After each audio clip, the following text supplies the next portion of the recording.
place hot, boy. I can't take it. Well, it's a good thing I called. The TDC Home and Building Depots are having their Cool 'em Down sale, and you're sure to get 25% discount on fans, AC units, coolers, fridges, and more to beat this heat. Girl, Betty, you're making joke. No, girl. Stop sweating and let's go to the store now. Come pick me up, because may want to miss the sale at TDC Home and Building Depot. Cool. Terms and conditions apply. See store for details. Maybe it's the way the brilliant gold liquid reflects our sunshine, or how the bright blue of its label mirrors the clear Caribbean skies overhead. Maybe it's the fresh, crisp taste of this beastly cold beer on a scorching hot day. Maybe it's even the way it brings us all together. But one thing is for sure, Carib is very much a part of who we are wherever we're from in the Caribbean. Carib, it's the way we play. Drink responsibly. People make the world go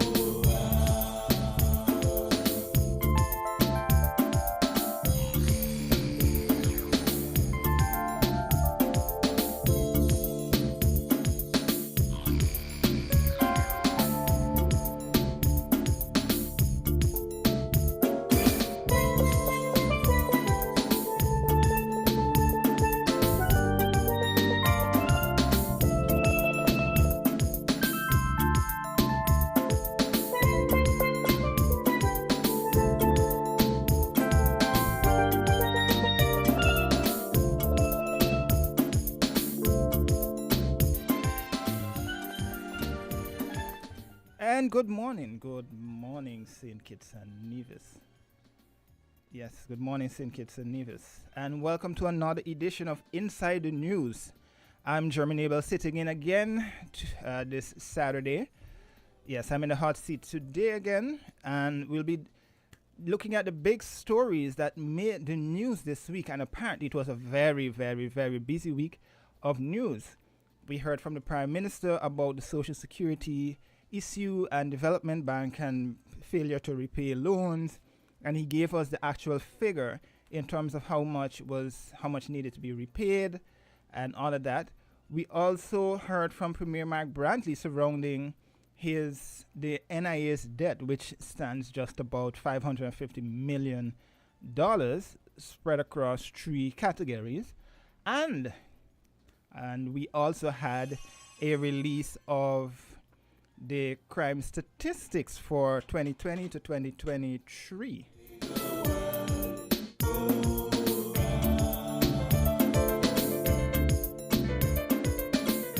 So yes, those were some of the big stories, and we also saw regional and international stories. So regionally, there's still this discussion surrounding air travel, the challenges that a lot of us are facing in terms of traveling across the region, even though we saw the introduction of Caribbean Airlines and Inter-Caribbean. And, Prime Minister of St. Vincent and the Grenadines, Ralph Gonsalves, has been very, very critical about the way Inter-Caribbean has been treating its people, the people of the region, right? Then we had this strike action by pilots. Well, they're saying it's not a strike action, but a lot of the pilots called in sick at Caribbean Airlines, which caused a ripple effect across the region. So it was a lot that's being spoken about. The news was really, really big for this week. And we had the disappointment. The Patriots, again, did not do that well over the weekend. In their home leg of the tournament, they lost all 4. And I can tell you this much. Right now, the score is 107-4 as they take on the Ghana Amazon Warriors at the cricket ground in Barbados. Yes. So those are you're caught up with some of the big stories. But today we're going to be focusing on, and we'll be diving a bit deeper into the Social Security and Development Bank loan issue, and then we'll take a look at the crime statistics. Yes, the crime statistics. But I must acknowledge the people who make this program possible, TDC and Cara Brewery. So, yes, let us dive deeper into it and we can begin the discussions. As per usual, phone lines will be open. You can share your thoughts. We tend to move away from politics and look and try to get deeper into the actual story itself and how it's impacting you and the people at large. We look for the story within the story, not just talking politics, because if we talk politics, we're not going to get anywhere in resolving issues and challenges facing people here in St. Kitts and Nevis. So we'll hear from Prime Minister Dr. Drew on the Social Security and Development Bank loan saga.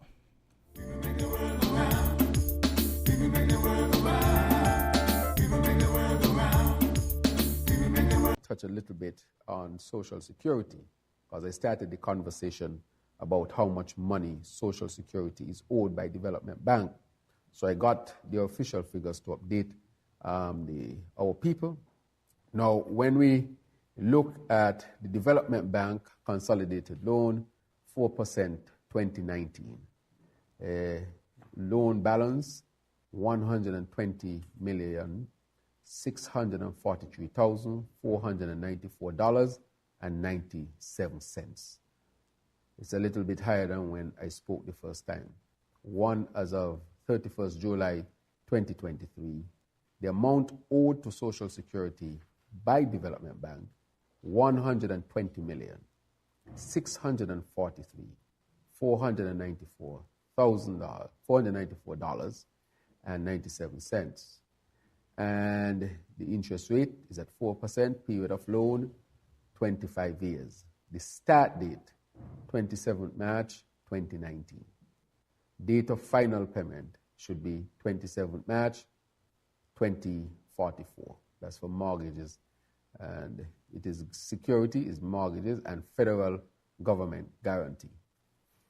Note as to update on this loan from social. This loan is in arrears in the amount of $9,701,946.63 at 30th August 2023.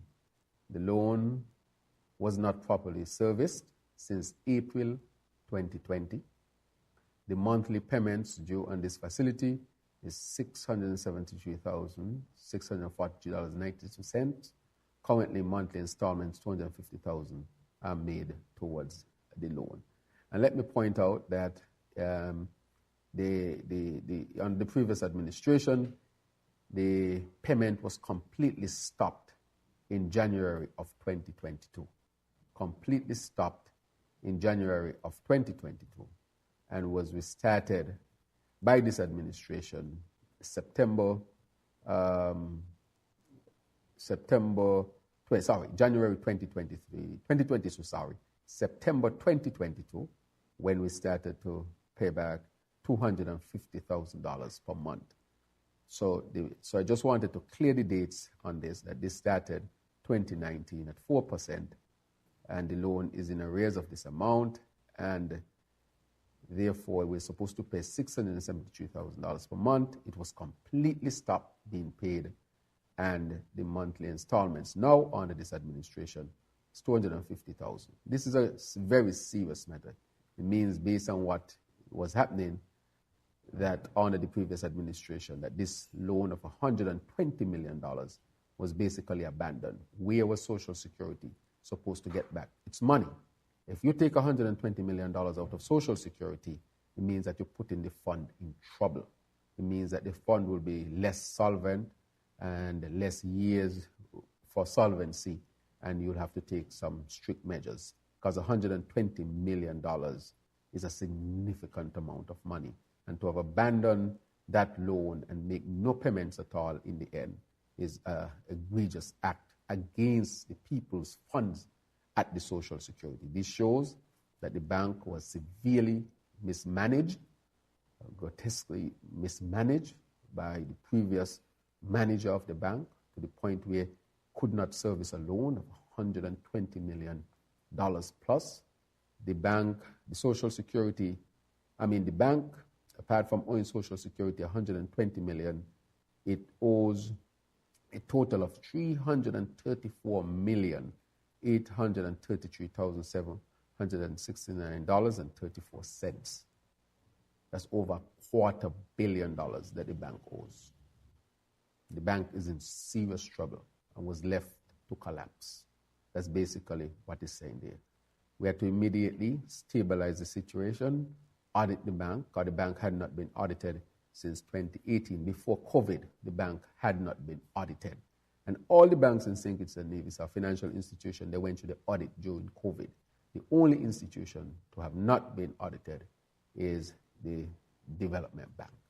We have then audited the bank, and we have contacted the bank has contacted a reputable organization, Deloitte out of Barbados, to help to bring the bank back in good standing, as financial institutions have abandoned the bank because of bad banking practice and what is perceived to be corrupt practices. You cannot not audit a bank. The fact when you don't audit a bank, you are sending a message that you are hiding things. This is an egregious act in the practice of banking.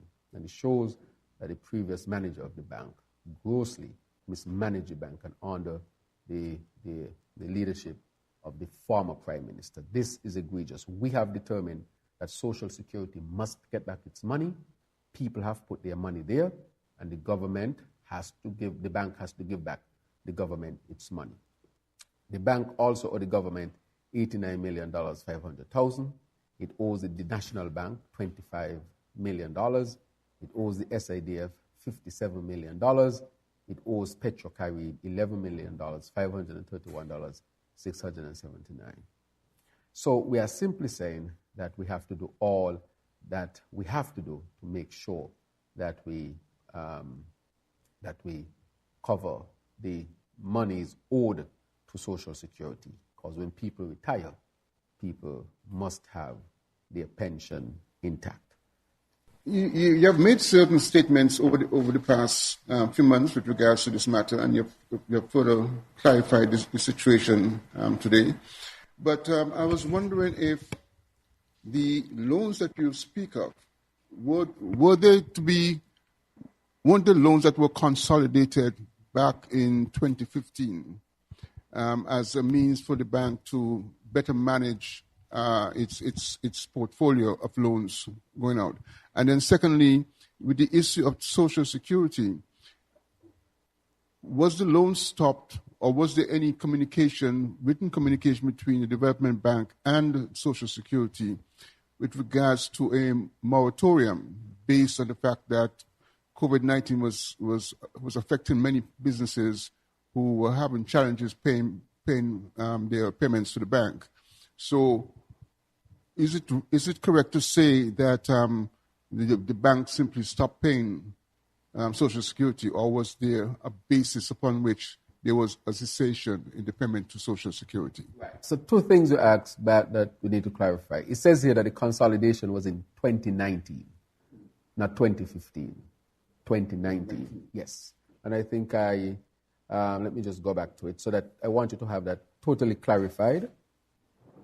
Development Bank statutory, right. Mm-hmm. Consolidated loan 4%, 2019. Yes. That's 4 years after that administration would have got into office, and not 2015. The other issue is, right, you spoke about that. There are other areas where there were moratorium on the principle that took place here.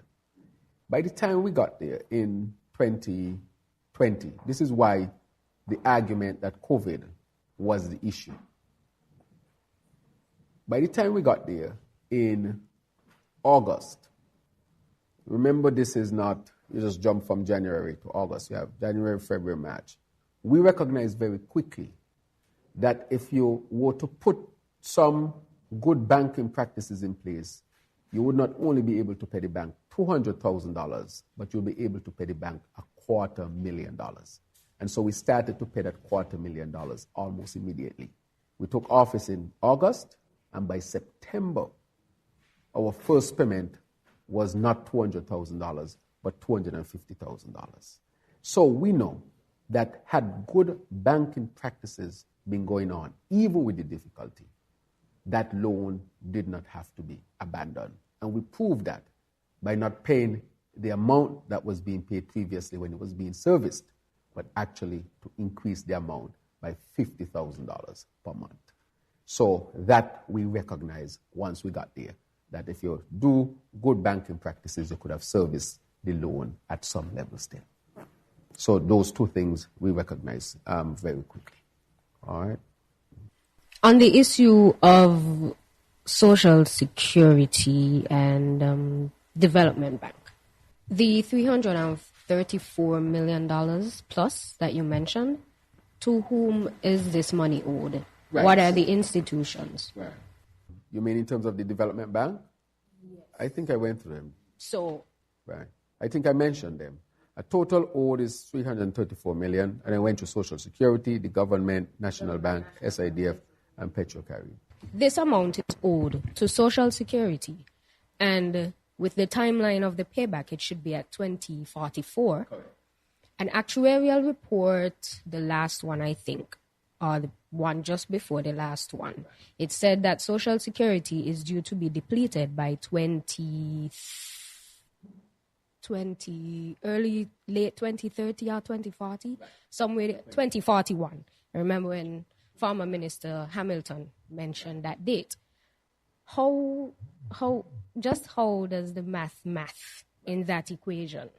So you're correct, because it is the actual report will be based on the fact that these loans are being paid back in terms of. So if you have $120 million, which is a significant amount that is not being paid back, I sure if in the actuarial account, if it is to be seen that this loan will go beyond 2044, it will affect Social Security solvency, because this is a significant amount of money. So the actuarial report would have to reflect that this loan was not being serviced for a lengthy period of time at all, and what is being serviced is significantly below what should be serviced in order to complete the payment at 4% in 2044.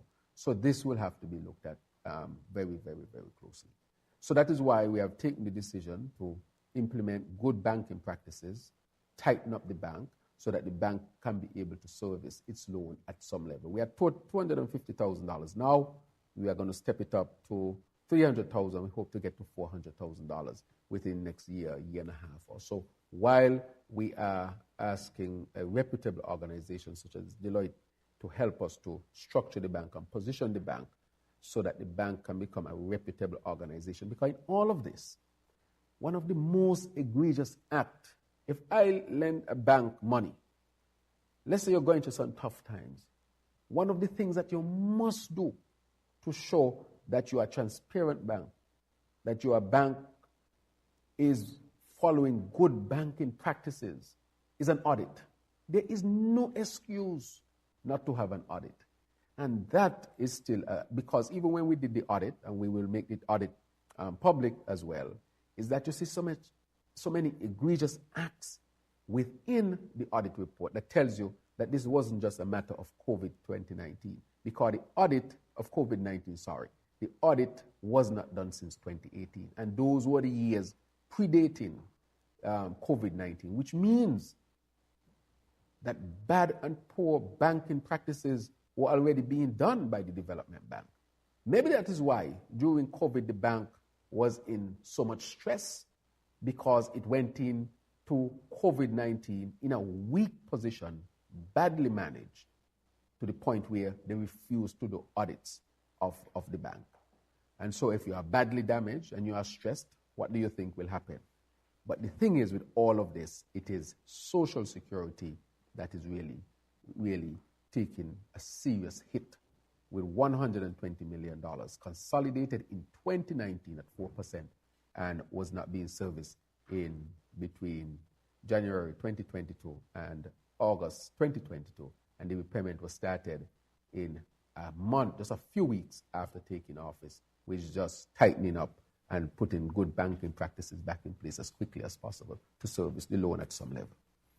So then there has to be a significant injection in Social Security very, very soon.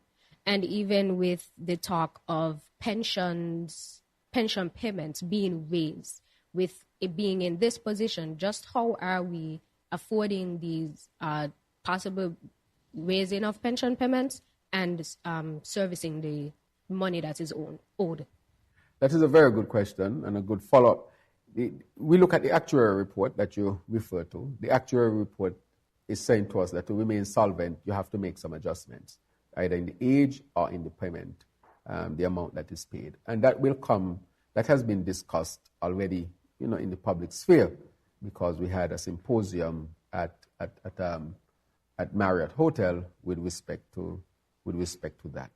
And so Social Security reform is something that will be discussed, but I'll leave that to the experts and the actuarians and those who know how to make sure that the fund remains stable and strong. This fund was started in the 1970s under the leadership of our first national hero, Robert Bradshaw, and this became quickly the most important social safety net that we have in St. Kitts and Nevis. And therefore, we must do everything that we have to do to keep the fund strong and viable, so that when people retire, their money that they expect should be there and must be there. People make the world go round.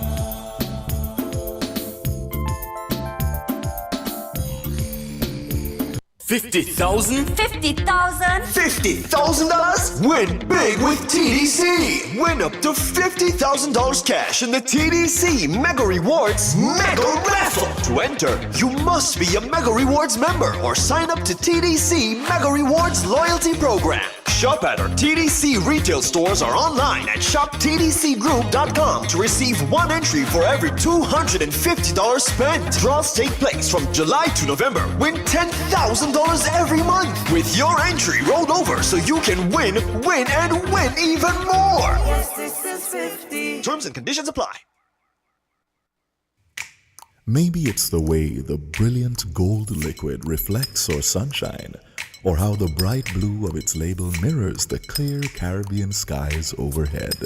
Maybe it's the fresh, crisp taste of this beastly cold beer on a scorching hot day. Maybe it's even the way it brings us all together. But one thing is for sure, Carib is very much a part of who we are wherever we're from in the Caribbean. Carib, it's the way we play. Drink responsibly. People make the world go round. And welcome back to Inside the News. We go to the phone line. Caller, good morning. Okay, we lost that caller. We go back to the phone lines and we hear from this caller. Caller, good morning. Good morning, brother. Oh gosh, let me get the radio turned off. Better? Oh, Yes, no. yes. I'm trying to turn off my radio. Anyway, oh gosh. Give me one moment. Better? There's still a little bit of echo, but you can go ahead. All right, good morning to everybody. I'm reaching to turn it off. Wait, just give me a little chance here. You know the situation. All right. Oh, gosh. All right. Let me lean over here. Good morning, Brother Abel. Good morning. Good morning to all the listeners at home and abroad. I want to compliment the journalists. I get it down. I want to compliment the journalists, both Mr. Bat and the young lady. Now, it is quite obvious that there was some misunderstanding of the function of the Development Bank. Now, I don't know if you are following. Development Bank gave loans. I think Nevis borrowed $50 million. You recall that for housing? I suspect they borrowed some, but I wasn't sure at this Yeah, point. I can't remember Nevis borrowed exactly. from the Social Security. Yeah, I know they borrowed from Social Security, yes. Well, the money goes to the Development Bank. And the government here borrowed for the housing too. Now, Development Bank gets its money from different agencies. CDB usually give a loan. The commercial sector, the banking commercial sector, some of them give loans with the aim of onward lending.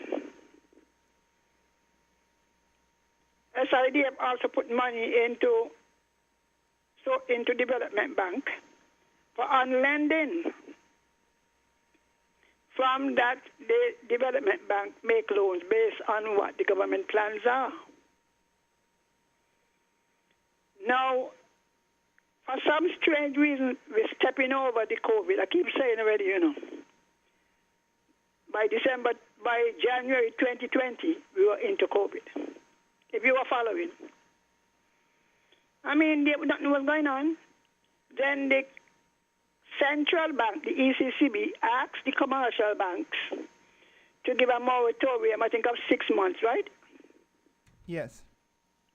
And then it was further extended because COVID kept going on to 2022.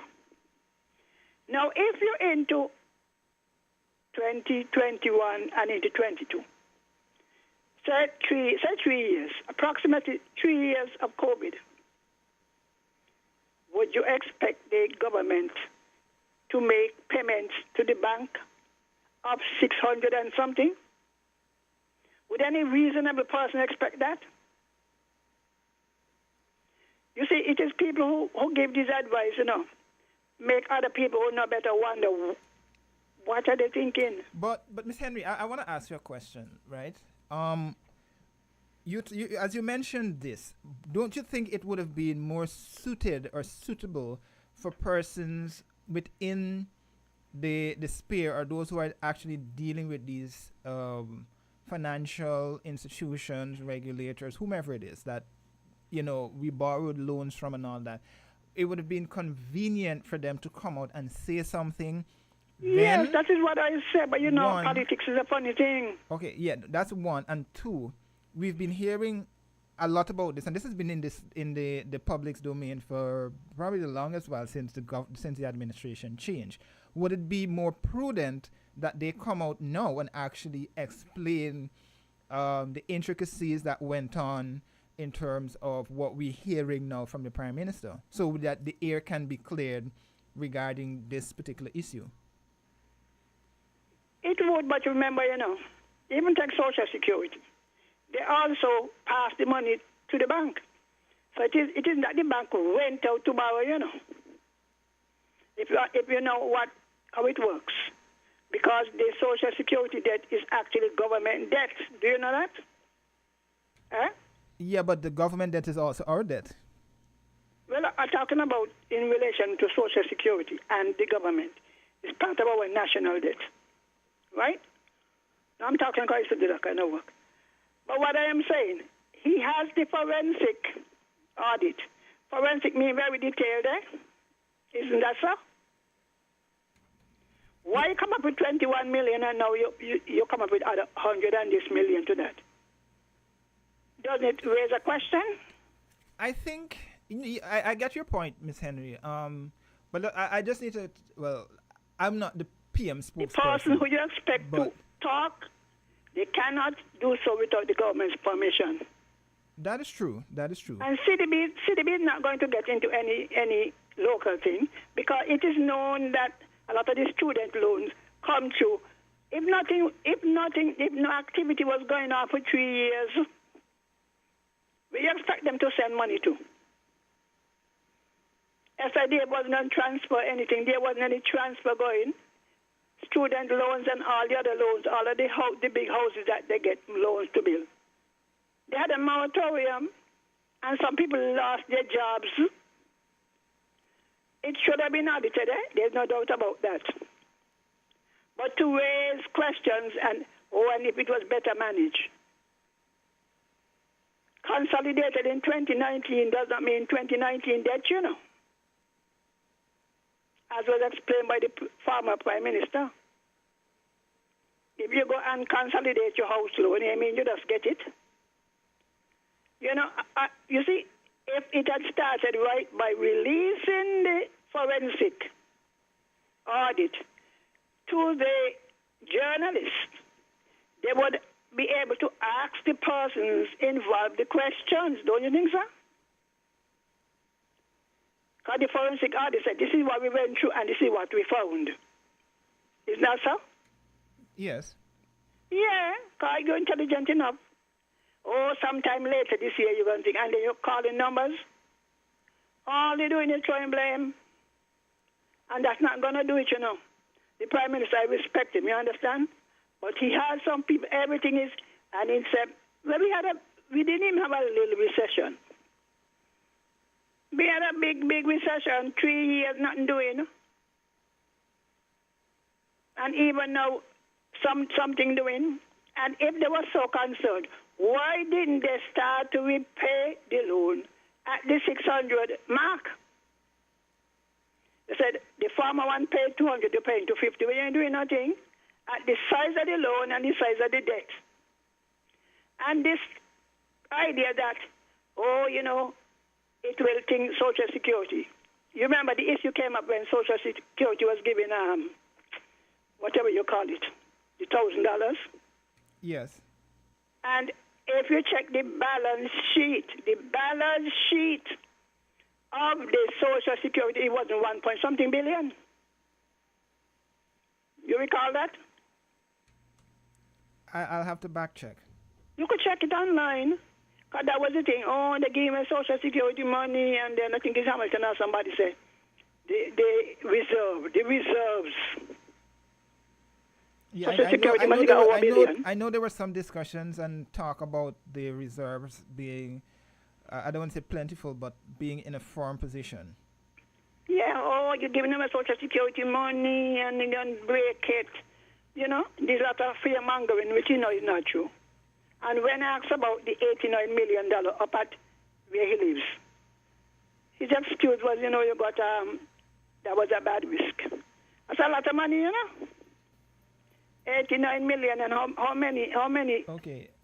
apartments or houses built?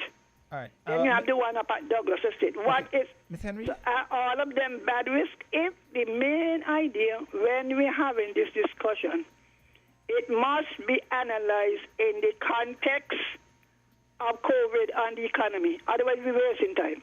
Okay, Ms. Henry. All right, then. Yeah, I was just going to tell you, you can call back in. Again, we just need to acknowledge the people who make the program possible. TDC and Carib Brewery, you know, without them Inside the News would not have been possible. And, you know, I'm Germinable, and I'm just sitting in today. As soon as we come back from the break, we go straight to the phone lines and hear more as the discussion continues.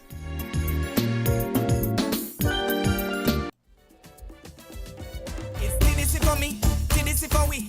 Neighbor, partner, your family. The best is yet to come, believe me. Moving forward, moving with. Hey, TDC serve the nation with the best customer experience. TDC, you are the one for we. Happy anniversary. Together we succeed, building on strong community, pressing on forward to one destiny. One love, one family. Together we succeed. Let the whole world see. Yes, this is 50.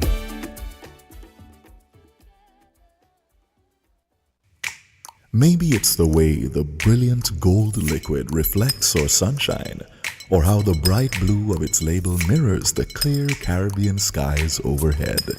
Maybe it's the fresh, crisp taste of this beastly cold beer on a scorching hot day.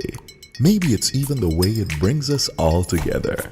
But one thing is for sure, Carib is very much a part of who we are wherever we're from in the Caribbean. Carib, it's the way we play. Drink responsibly.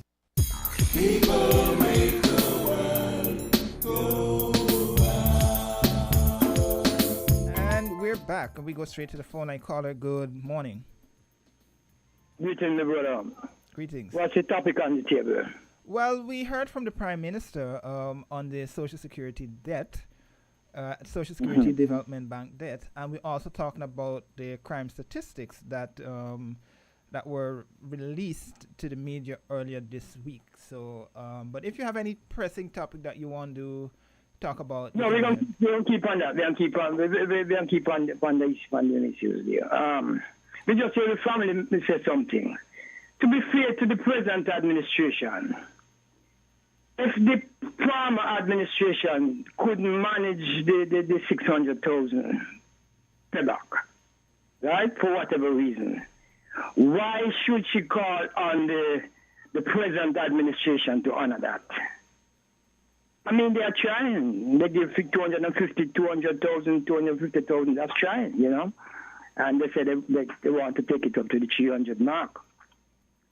So I don't think that is fair for her to say that they should keep it to the 600,000. I don't think that is fair to her. Yeah? Well, okay, so Carla, let's dive into it quickly before you move on, right? Yes. And the discussion could go both ways, because let's be frank, and I'm not making excuses here for either administrations, but we had a COVID pandemic, right? I don't believe we've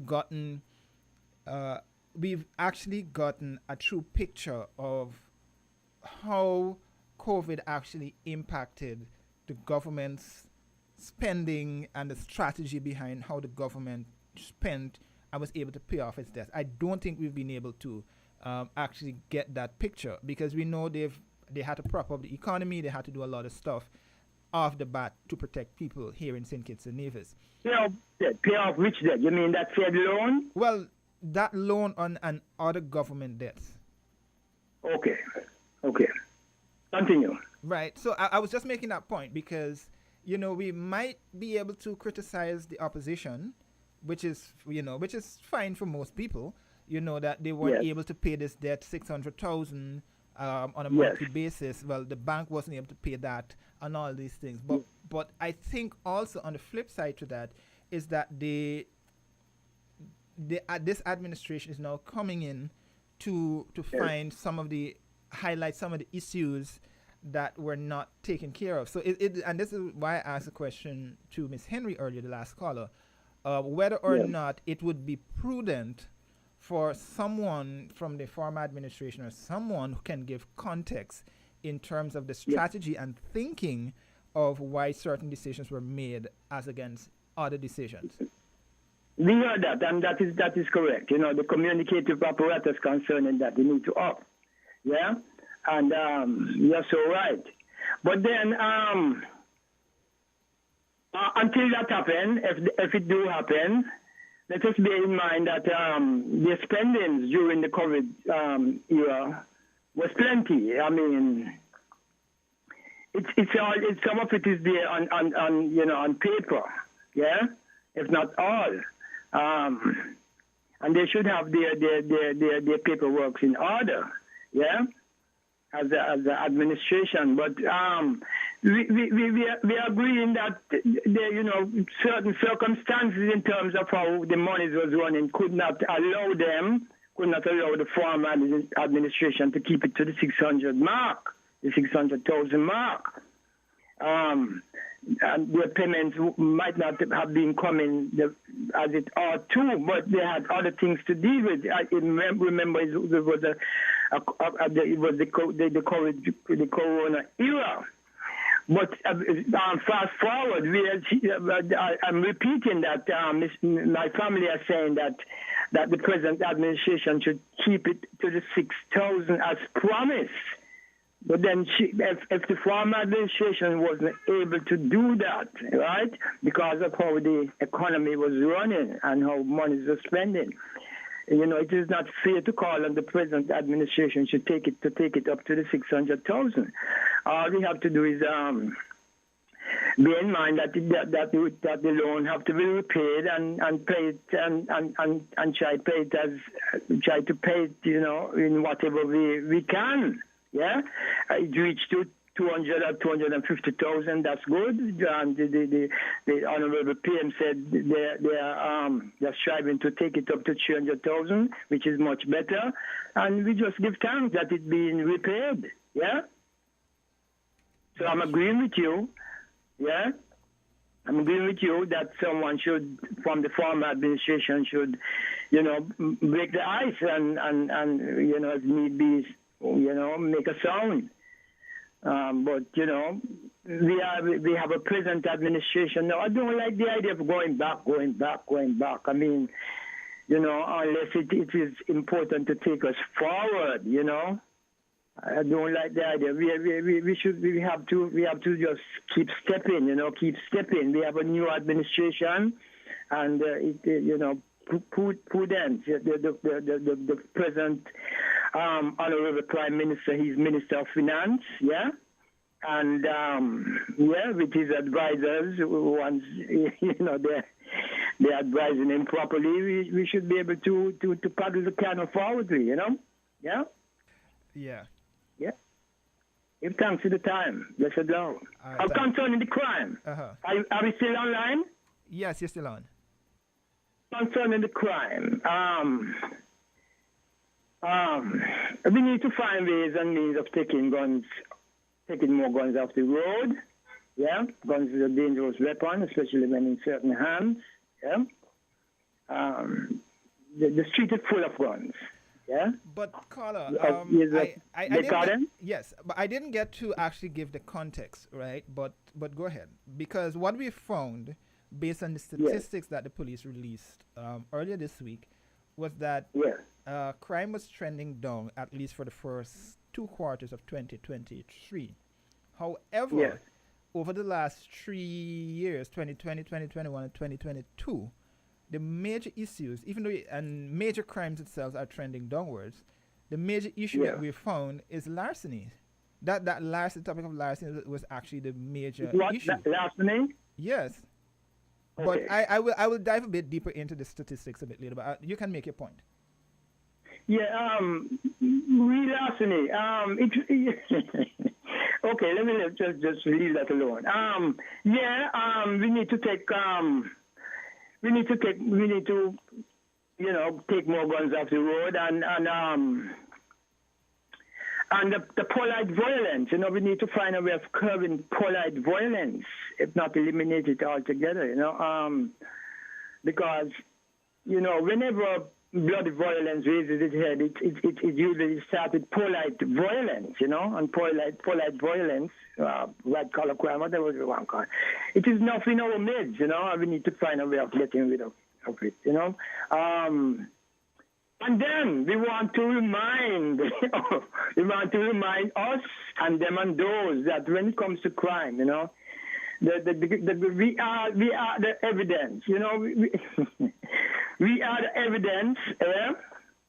Our presence here in these scattered islands are the evidence of the worst crime against humanity. And when we are striving for justice and rid ourselves of criminality, we have to go there. We cannot sweep it. We cannot continue to sweeping it on the cap it onto the rug. We cannot. We have to confront them and those concerning the crime against humanity, our enslavement, and all that goes along with it. It happened. It's not a myth. And reparation, calling for reparation alone, it is not enough. Calling for reparation and apology is not enough. The case must be tried. The case must be tried. Yeah? So when we are here talking about crime and criminality, and say, we have to remember that. We have to keep that on the forefront. The worst crime against humanity must be tried. Blessed love. All right, thanks, caller. Yeah, so that caller was sharing here his thoughts on our focus today. We're talking about the... Oh, and we have another caller. Caller, go ahead. Good morning. Good morning to you. Good morning to all your listeners. Greetings once more in Jesus' name. He who only saved his elect, his chosen sinners from all eternity, as he decided. And he who is the second person of the eternal Trinity, Jesus Christ, that is. Now, I would like to say that, like everything else, all the problems and evils that are plaguing us is because we are doing things contrary to the Bible and has always been doing things contrary to the Bible. And the more we continue to do things contrary to the Bible, in time, in God's own time, the worse and worse He will make things to be. And that includes all the issues that we are speaking of today. Crime, social security, development bank, the issues that they're having, that sort of stuff. So for example, well, first of all, we need to get our hearts right with Jesus Christ. That's the first thing. Secondly, in such a context, we ought to recognize what the Bible says concerning economics, how government is supposed to run, that sort of stuff. And for example, things like banks, social security, and that sort of stuff, the biblical way for them to operate is in a capitalist free market system. Currency, everything supposed to be operated in a free market capitalist system based upon the teachings of the Bible. Crime, we need to know what the Bible says are crimes and how they are to be dealt with. But instead, we are not doing that. We are doing things as we see fit in our own eyes, as things seems right to us in our own eyes. And because of that, we are doing things contrary to the Bible. Only the Bible has all the answers. Only the Bible has all the solutions. And I would like to say, at the end of it all, if we die without Jesus, we will end up in hell for all eternity, which is the worst thing of all.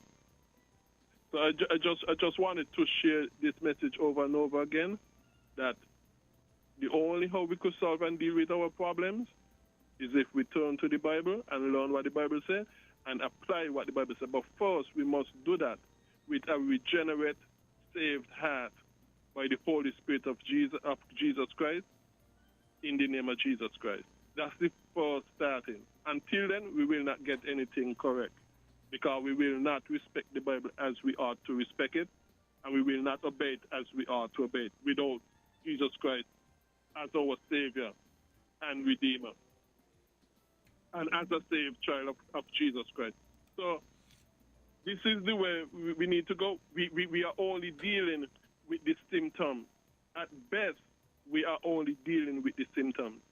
We are not going to the root issue, which is spiritual. The root issue is not financial. It is not economical. It is not government. The root issue is spiritual, disobeying the Bible. And all of these issues that pop up in government, economics, family, crimes, and that sort of, these are just the symptoms. Okay, caller. Yes. All right, thanks. No, I have to take a break now. Thank you for your time, too. God bless you. God bless everybody. No problem, caller. Thanks. Yeah. So that caller was sharing from a religious perspective, but we have to acknowledge our partners, TDC and Carib Brewery, who make Inside the News possible for today, and then we'll continue with the discussions on the other side of the break.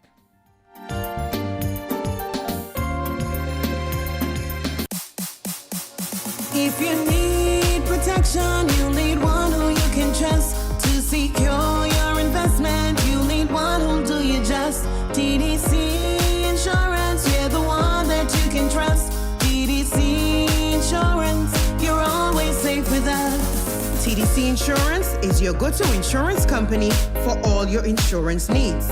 We take pride in offering you the best solutions and ensuring our customers are fully satisfied. TDC Insurance, we take good care of you, guaranteeing you peace of mind. You're always safe with us. Maybe it's the way the brilliant gold liquid reflects our sunshine, or how the bright blue of its label mirrors the clear Caribbean skies overhead. Maybe it's the fresh, crisp taste of this beastly cold beer on a scorching hot day. Maybe it's even the way it brings us all together. But one thing is for sure, Carib is very much a part of who we are wherever we're from in the Caribbean. Carib, it's the way we play. Drink responsibly. People make the world go round.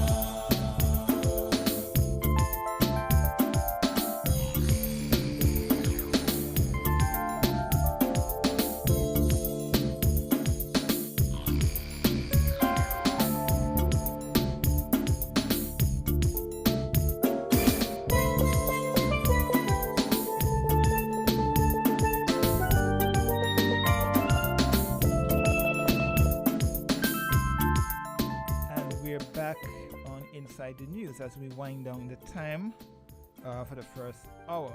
So we're just discussing Social Security and the Development Bank discussion that came up again this week during the Prime Minister's round table.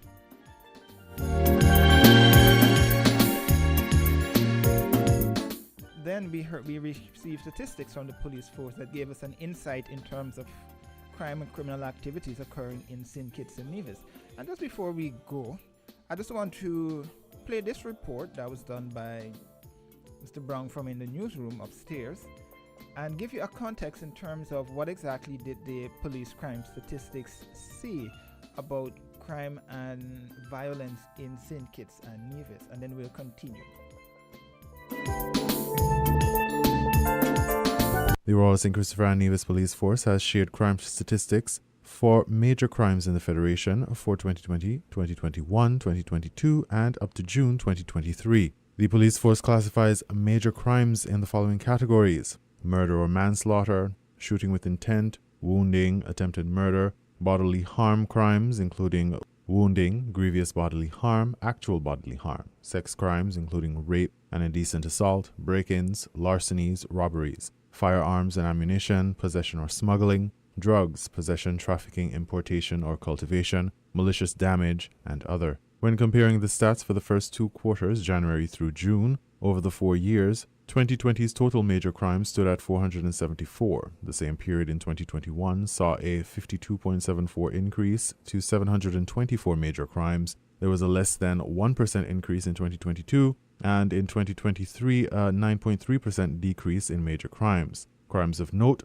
larcenies in 2020 were 127 from January to June. The same period in 2021 saw a 111 increase to 269 larcenies, a further 6.3 increase in 2022, and a 19% decrease in 2023. Sex crimes in 2020 in the first 2 quarters, 27, decreased by 11% in 2021, then increased by 16% in 2022, and a more significant jump, 21%, in 2023. The major crime that has been on the minds of the people of the Federation, however, is murder, which currently stands at 19. In 2020, there were 6 murders in the first 2 quarters, which decreased by 33% during the same period in 2021 and stayed the same in 2022 at 4 murders from January to June. By June 2023, the Federation saw 17 people murdered, a stark 325% increase compared to the same period the previous year. For more details on the major crimes stats from the period 2020 through 2023 June,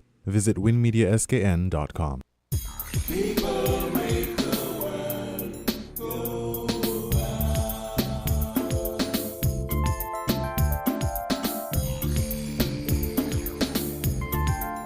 So that was some of the context in terms of the statistics, statistical release from the police force. But we'll take this caller, who will be our final caller.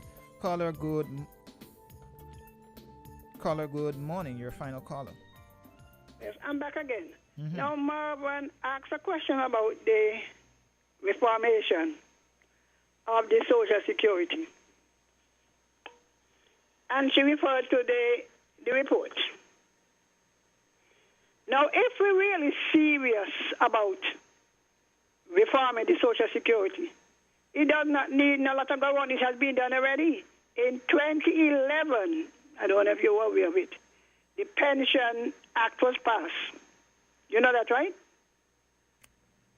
It changed how civil servants would get their pension, how Social Security would handle it, and the issue of the age was just a matter of choosing. I think most of the work was done.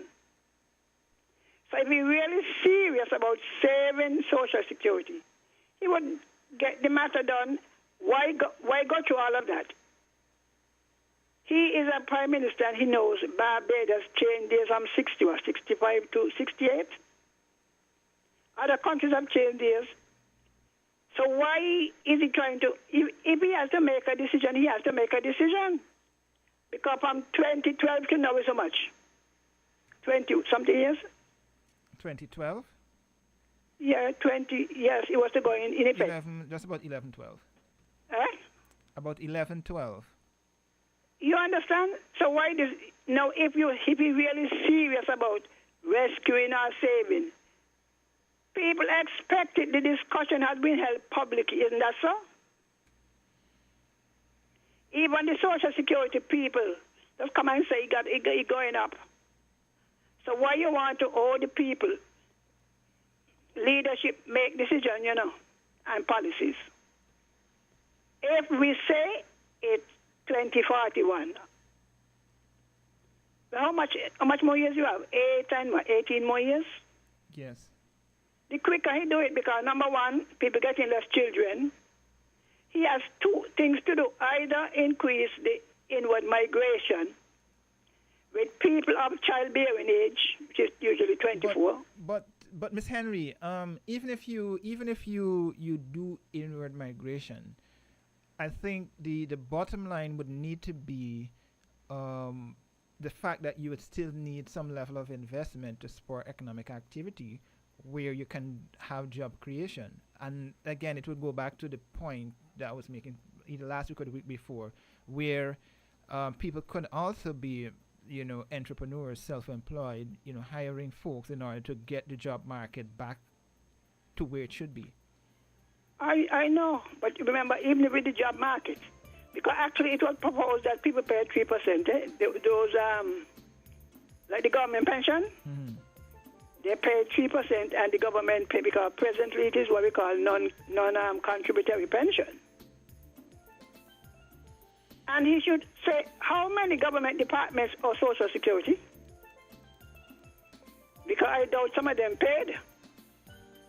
Okay. But I am saying, prolonging the thing and going around, but if they ask me, I will say no. Okay, Ms. Most Henry, people would want it to stay the way it is. Ms. Henry, sorry to have if to you cut have you. to make a decision, you got to make a decision. Ms. Henry, sorry to have to cut you, but you can call back after 12. It's midday news but time. think about what I said. Check the balance sheet for the Social Security for me. Okay. I will during the break. But we have to break right now for the midday news. Ms. Henry and others can call in after the midday news as we continue the program. But right now, it's not for me to keep talking, but it's time for you guys to hear the midday news at this point. People make the world go round. People make the world go round.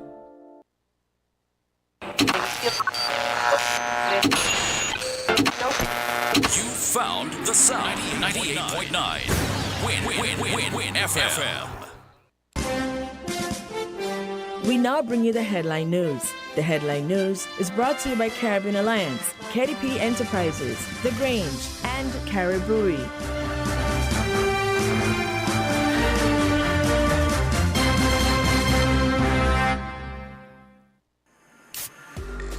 With over a century of perfection behind the Mackeson name, a smooth blend with perfect balance and richness, it's no wonder Mackeson Triple Stout has a legacy of perfection. Enjoy the world over. Introducing our new look with the same great taste. Mackeson. All hail the king. Please drink responsibly.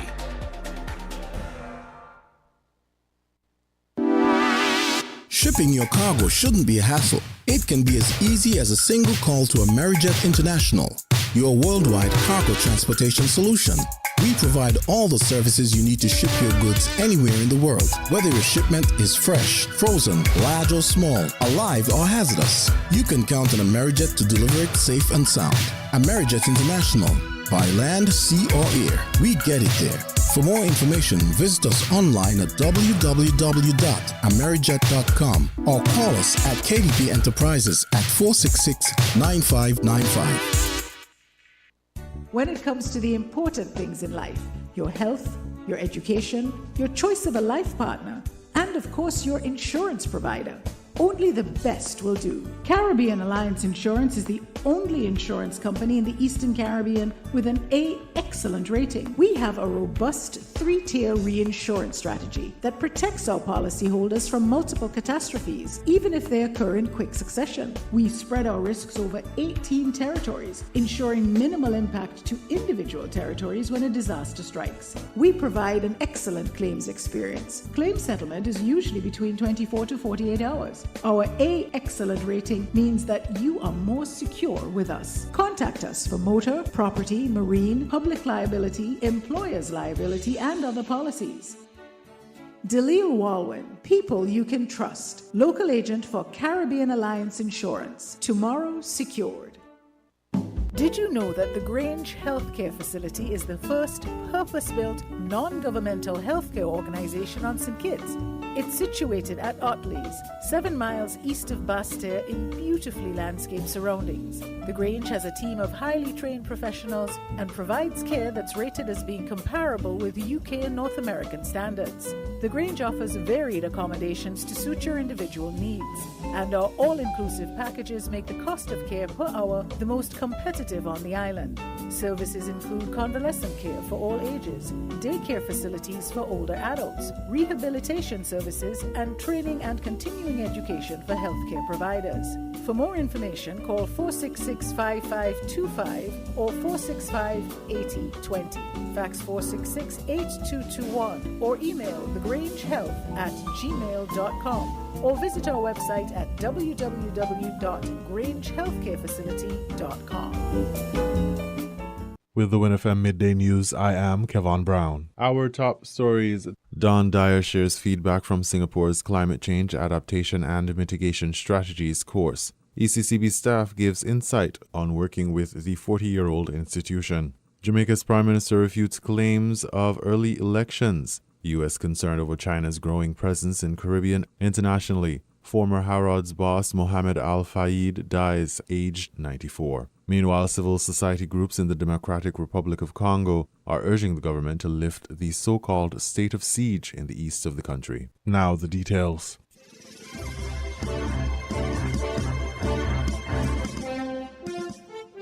I have always been a believer in continuing professional development and career advancement, said Mr. Don Dyer, a local civil engineer who represented the Nevis Island administration at the Singapore Cooperation Program Climate Change Adaptation and Mitigation Strategies course. Dyer shared his experience in a social media post on Friday, September 1st, stating, quote, "I am honored to have shared knowledge and collaborated with experts and officials in relevant fields from around the world, with whom I have made connections and long-lasting friendships. This has been one of the highest levels in my career thus far," end quote. He added that his goal before attending the mini-United Nations, which some of the colleagues coined it, was to be an advocate for climate-resilient infrastructure, whether it be through design or implementation, enabling decision-makers to make informed decisions for the betterment of our country. The Climate Change Adaptation and Mitigation Strategies course lasted 5 days and covered several topics, including infrastructure resilience, climate finance, renewable energy solutions and alternative sources, food sustainability, urban farming solutions, coastal adaptation management, transportation mitigation against sea level rise, urban heat island effects, flood risk management, and Singapore's Green Plan. The Singapore Cooperation Program (SCP) was established in 1992 to bring together the various technical assistance programs offered by Singapore under one framework. Since its inception, the Singapore Cooperation Program has provided training opportunities and shared Singapore's development experience with over 135,000 officials from more than 180 developing countries.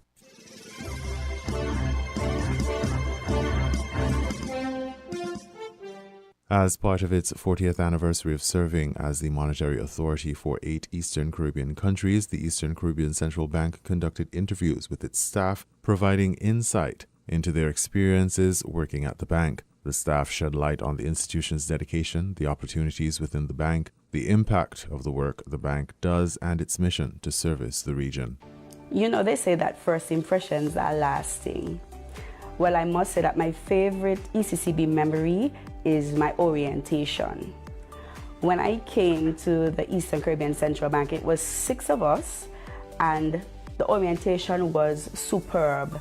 just the interaction, the different things that they had lined up for us, the organization, it was something that I never experienced before.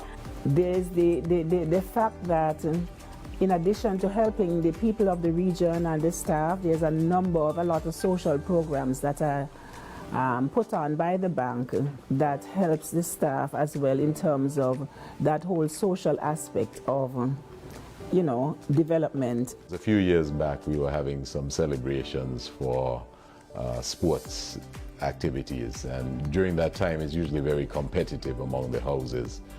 And on this one occasion, one of my colleagues was dressed in a Hulk costume, and of course he was, stamping the daylights out of the other houses, figuratively speaking.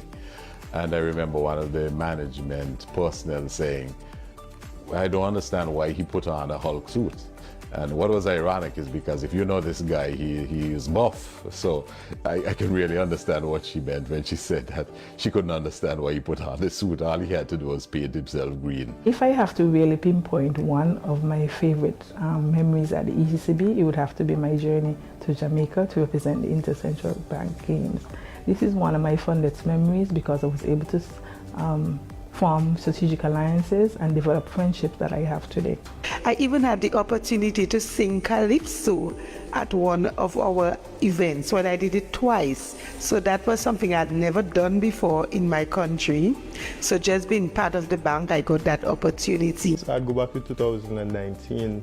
The Staff Association put on two amazing events, Gifted and Island Night. Those were two great events. Gifted portrayed staff and their talents, while the Island Night was more about the culture and the food and so forth.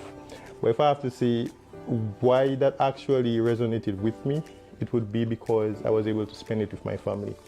And as I mentioned before, the values of the bank is something that were in line with my own values, and that family aspect was very important to me. Fun memories would definitely be about sports and the extracurricular activities. I've always wanted to be an athlete, and unfortunately that wasn't realized in school. But when I came to Central Bank, I didn't know that my athletic dreams could be realized. So I was first in greenhouse, champion bag racer, needle and thread, relay I've done, and spirit of the house, extraordinary creativity. Remember, there was one occasion where there was a comedian brought in, Paul Keynes Douglas, and we had so much laughter. It was, while it was a good evening, just interacting with others, other peers, other colleagues, it was also an opportunity for staff to, let out some of that built-in emotions and stress that comes from the work itself. My favorite memory would have been to see the regional government securities market and the Eastern Caribbean Securities Exchange come into being operating and doing business, given that these two initiatives were developed from scratch from the governor's office. So that was an exciting time for me. The first time I actually came to the bank, and we had a meeting with the governor. There were a number of us who came in at that time. I think it was maybe 15 of us, and we had a meeting with the governor in the boardroom. And one of the things that really stuck with me was what he said about our responsibility, the importance of doing our work and who we're actually working for. And these are the people we have to keep in mind when we're doing our work, when we're supervising or monitoring the financial institutions, whether we're doing our economic research and so on. These are the people we should keep in mind. These are the people that we're actually responsible for when it comes to safeguarding their finances, their deposits, their economic security. The memories that stand out for me are the moments that we shared outside of work. So I like drama, and so several times I would have participated in plays and different things here at the ECCB, and the camaraderie amongst the staff and the way the productions ended up. I think those are what stand out for me quite a bit. My favorite memory is when I just joined the bank as a youngster. I was very impressed with the senior staff that coached and mentored me through my years. And that really assisted in my development as an individual. And I hope that I can impart the same to others just coming into the bank. My favorite ECCB memory is definitely from the year 2018, March into April and then December, but more so March 2018 because it was the time the bank hosted the Central Bank Games, and I really got to spend some time and get to know some of my colleagues from the agency offices a little better. And looking back now, I really enjoyed the time and I really appreciated and was happy that I got to spend that time because, one of my colleagues is no longer with us, and I'm just happy that I was able to experience and share that time with her. I'm happy to be a part of the bank for the past years, and I want to wish the ECCB happy 40th anniversary. Happy birthday, ECCB. We've made it to year 40. I look forward to us continuing to make our contributions for 40 years and more. Just want to wish the bank a happy 40th anniversary. Cheers to ECCB at 40. I'd like to wish you all the best, happy anniversary, and I wish you 40 more, maybe 100 more to come. I wanted to wish ECCB management and staff God's continuous blessings as they continue to build up and serve the people of the ECCU.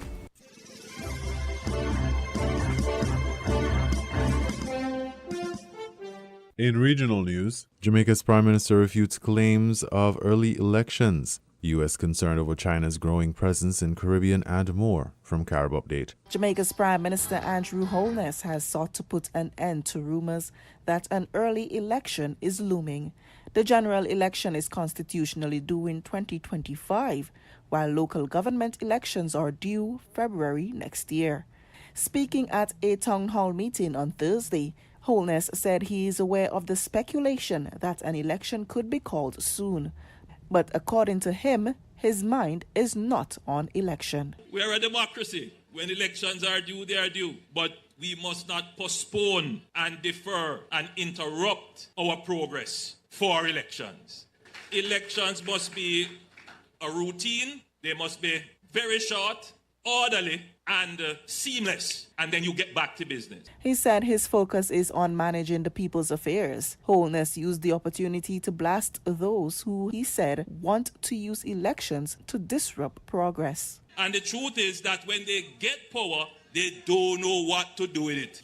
Holness admitted that Jamaica continues to grapple with issues such as public sector wage disputes, but urged citizens not to allow themselves to fall into pessimism because of challenges. They feed upon your frustration. And look here, there are many things to be frustrated about. Many things. But what you don't want to do is to disrupt the good governance that will make your life better. The opposition People's National Party has repeatedly criticized the Jamaica Labour Party administration for its handling of the country's affairs, particularly in relation to crime, with opposition spokesman on national security Peter Bunting recently suggesting that the Prime Minister must pack his bags and go.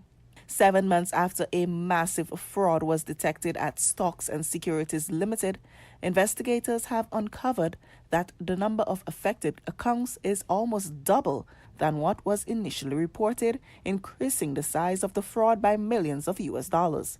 The Financial Investigations Division announced in a new release Thursday that its probe into the fraudulent activities at SSL have revealed that there are now approximately 70 affected accounts compared to the just over 40 reported in the initial phase of the investigation. It also revealed an entrenched culture of gross mismanagement dating back well over a decade.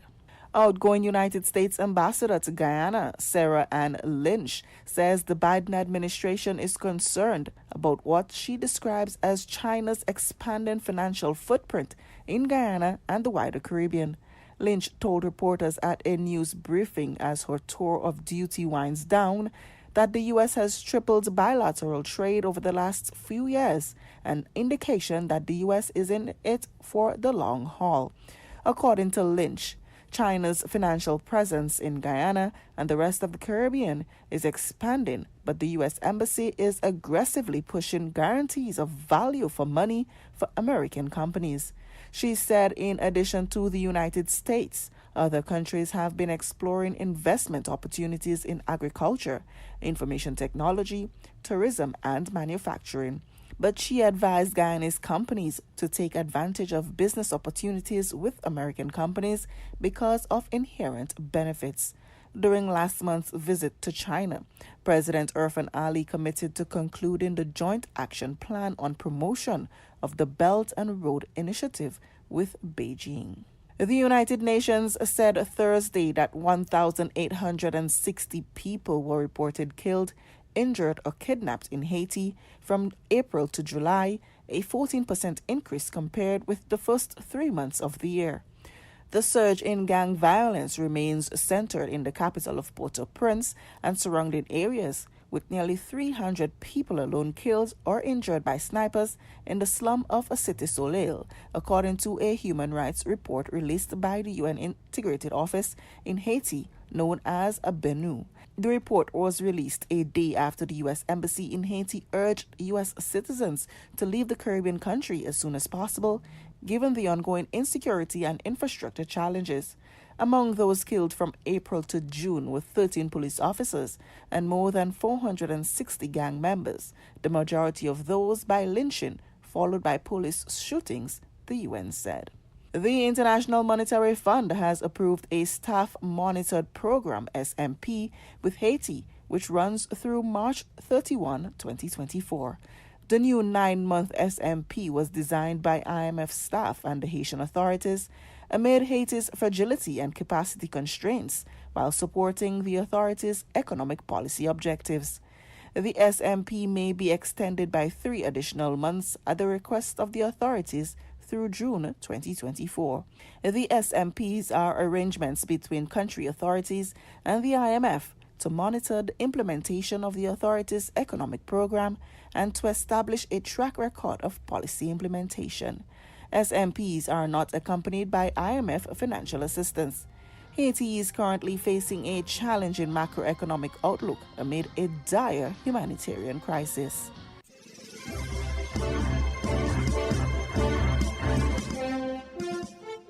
We now bring you these international reports. The billionaire businessman Mohammed Al Fayed, who went from selling soft drinks in Egypt to owning Harrods and the Paris Ritz, has died at the age of 94. His eldest son, Dodi, was killed alongside Princess Diana in a car crash in Paris 26 years ago.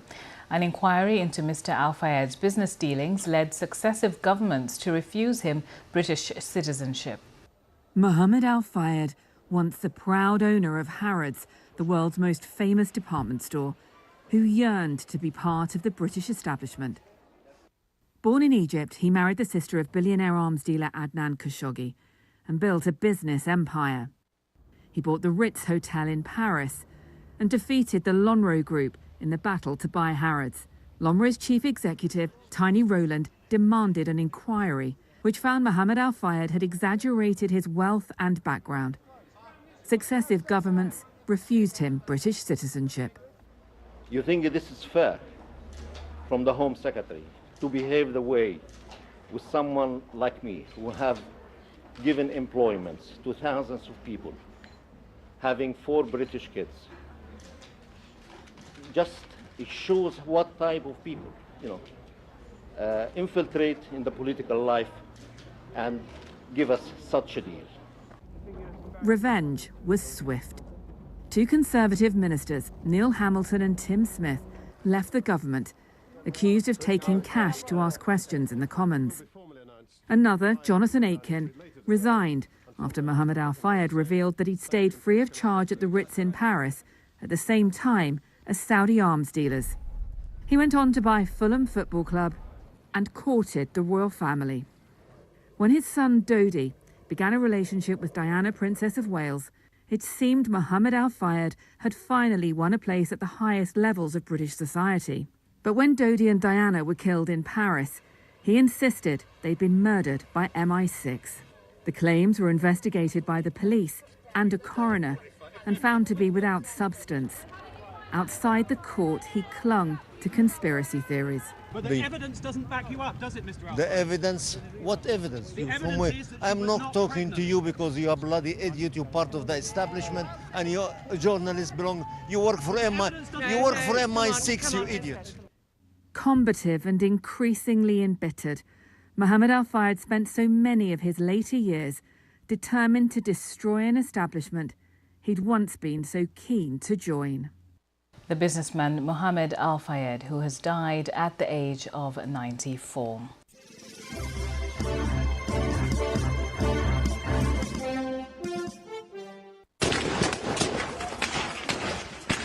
Neighbors filmed the moment soldiers opened fire on a religious sect as they prepared to go to a protest in Goma. Leaders of a Christian animist group had urged followers to overrun UN bases and demand that peacekeepers leave Congo.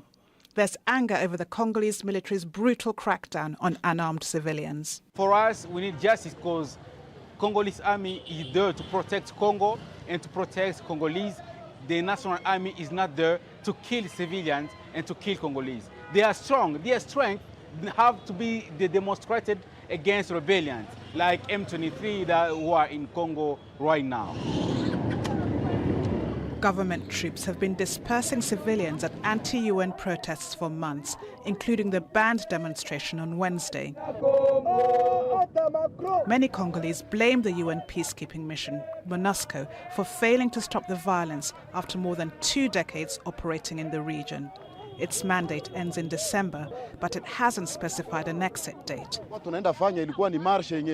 We were going to protest peacefully, but we were surprised to be surrounded by the army at night. They didn't arrest us. Instead, they started shooting with live bullets without any reason.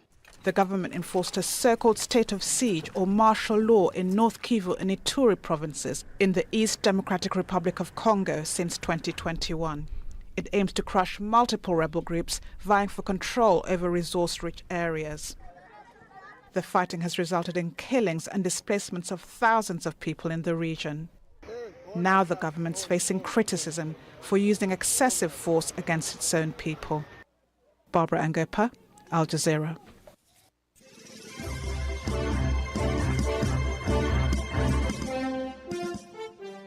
After its recent successful moon landing, India's space agency has launched a rocket to study the sun. It's the country's first such mission, which aims to study solar winds that can cause disturbances on Earth, commonly seen as auroras.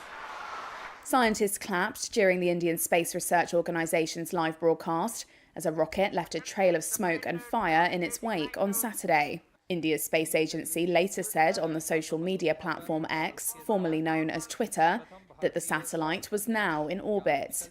Named after the Hindi word for the sun, the Aditya L1 spacecraft took flight barely a week after India beat Russia to become the first country to land on the south pole of the moon. While Russia had a more powerful rocket, India's Chandrayaan-3 out-endured the Luna 25 to execute a textbook landing. The Aditya L1 is designed to travel 930,000 miles over 4 months, far short of the Sun, which is around 93 million miles from Earth. It's meant to stop its journey in a kind of parking lot in space called a Lagrange point. Objects tend to stay put there because of balancing gravitational forces, which reduce a spacecraft's fuel consumption. Scientists hope to learn more about the effects of solar radiation on the thousands of satellites in orbit. ISRO scientists also say that longer-term data from the mission could help better understand the sun's impact on Earth's climate patterns and the origins of solar wind, the stream of particles that flow from the sun through the solar system. Prime Minister Narendra Modi is pushing for India's space missions to play a larger role on a world stage dominated by the United States and China. The country has privatised space launches and is looking to open the sector to foreign investment, as it targets a 5-fold increase in its share of the global launch market within the next decade.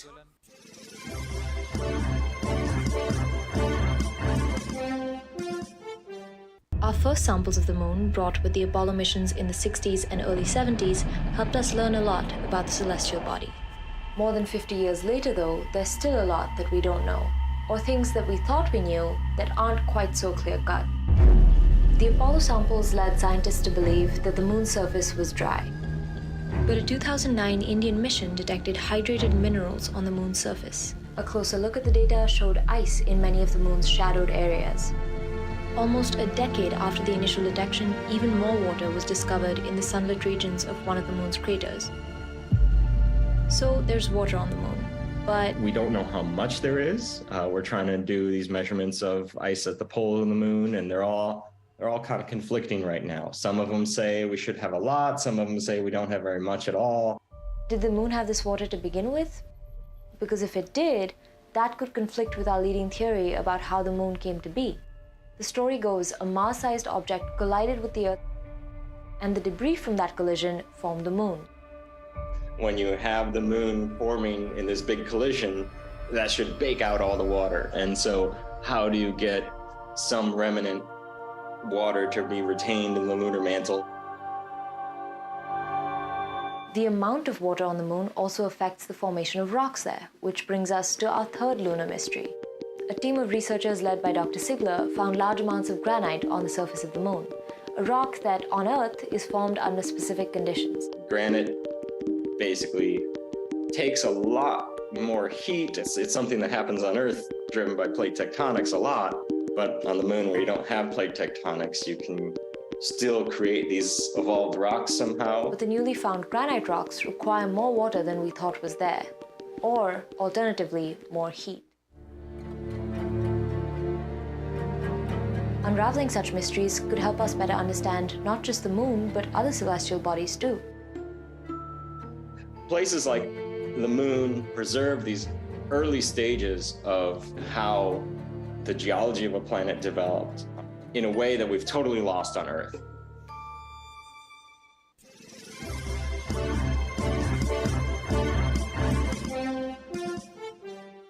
You were listening to the Midday News on WINNFM 98.9. The headlines: Don Dyer shares feedback from Singapore's Climate Change Adaptation and Mitigation Strategies course. ECCB staff gives insight on working with the 40-year-old institution. Jamaica's Prime Minister refutes claims of early elections. U.S. concerned over China's growing presence in Caribbean internationally. Former Harrods boss Mohammed Al-Fayed dies aged 94. Meanwhile, civil society groups in the Democratic Republic of Congo are urging the government to lift the so-called state of siege in the east of the country. Thank you for listening.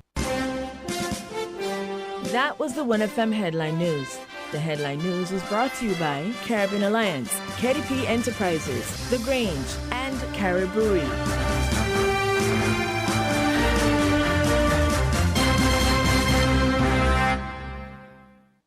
Did you know that the Grange Healthcare Facility is the first purpose-built, non-governmental healthcare organization on St. Kitts? It's situated at Otley's, 7 miles east of Basseterre in beautifully landscaped surroundings. The Grange has a team of highly trained professionals and provides care that's rated as being comparable with UK and North American standards. The Grange offers varied accommodations to suit your individual needs, and our all-inclusive packages make the cost of care per hour the most competitive on the island.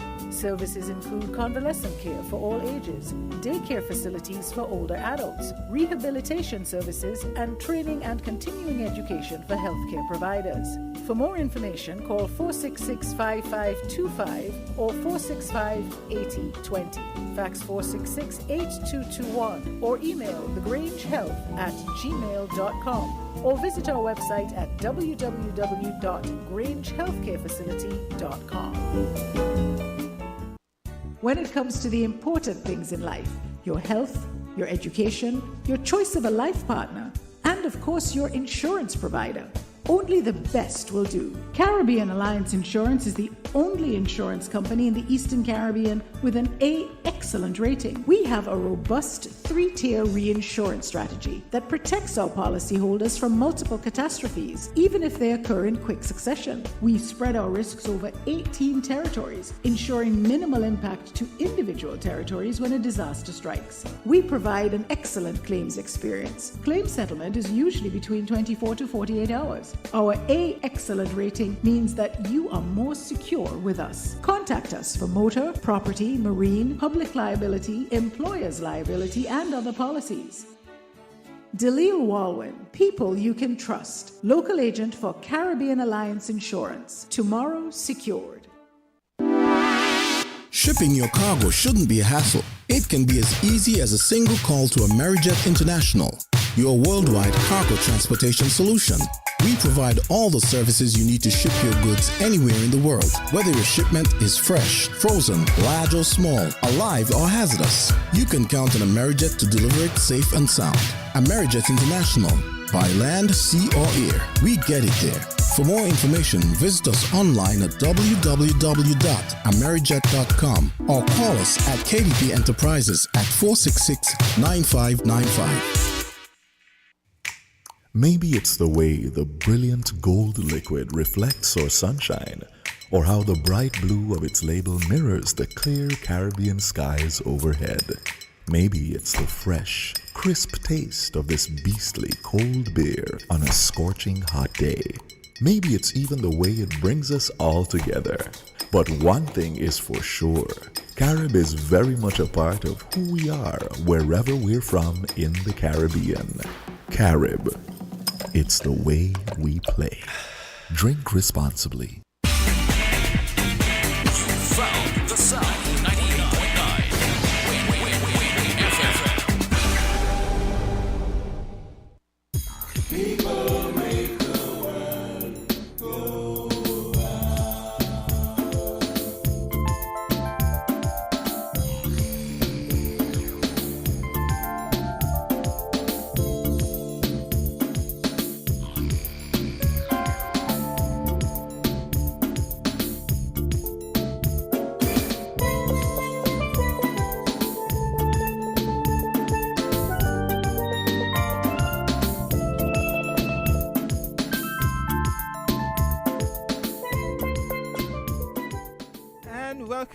Welcome back to Inside the News. Good afternoon.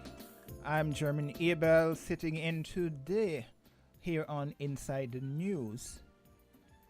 Yes, sitting in today on Inside the News. You know, we had a busy week here in St. Kitts and Nevis. There was a lot of news regionally and internationally.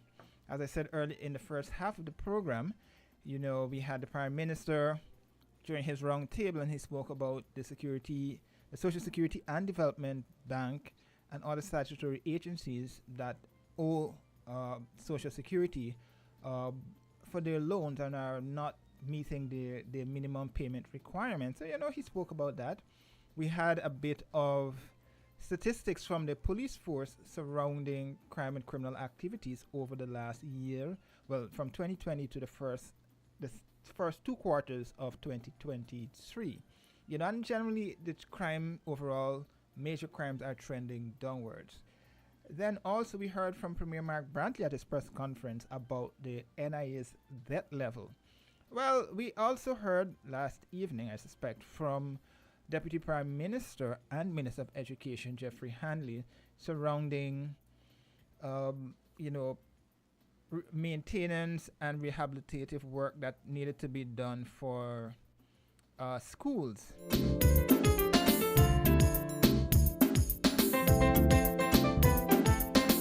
Yes, schools, as we prepare to begin the 2023-2024 academic year here in St. Kitts and Nevis. Right, so yes. So it was a busy week then, you know, over the last weekend. We saw the disappointment from the St. Kitts Nevis Patriots. You know, they were badly beaten, I should say, or, you know, want for a better phrase. They were humbled at home this season. They lost all 4 of their home matches, which is a big disappointment for fans here in St. Kitts and Nevis that you know, they did not necessarily perform well. But, you know, they apologized, the Patriots apologized on its social media page that, you know, they couldn't at least gotten a victory for the fans here in St. Kitts and Nevis. Well, I could tell you this much: they're currently in action in Barbados, and they're 43-4 at the moment against the Ghana Amazon Warriors. and they're chasing 187 for victory. That will actually put them in a good position. The Warriors are currently unbeaten in the tournament thus far, but they've played far less games than the Patriots. So yes, that's a recap of some of what's been happening, and at this point we'll quickly acknowledge the people who make the program possible, and then we'll come right back and continue with the discussion.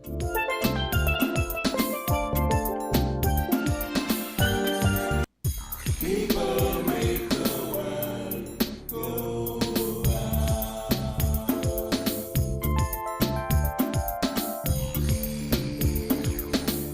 WINN is 98.9. 98.9 is WIN FM.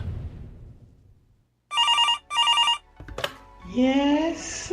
Jean, body spray's hot, boy. I can't take it. Well, it's a good thing I called. The TDC Home and Building Depots are having their Cool 'em Down sale, and you're sure to get 25% discount on fans, AC units, coolers, fridges, and more to beat this heat. Girl, Betty, you're making joke.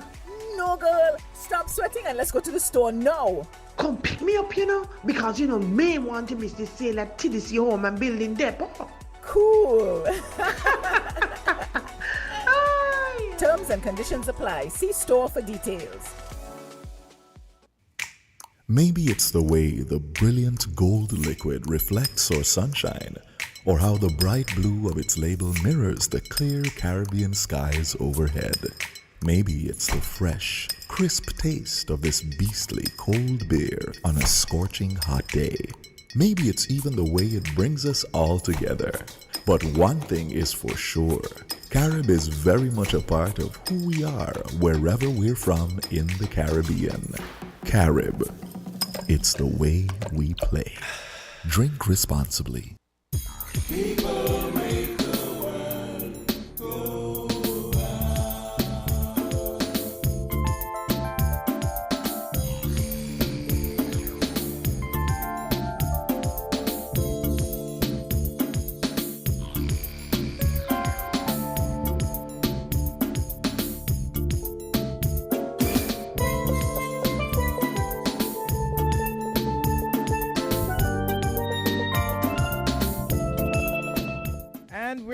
We're back here. We go to the phone lines and hear from this caller. Caller, good afternoon. Well, we lost that caller there.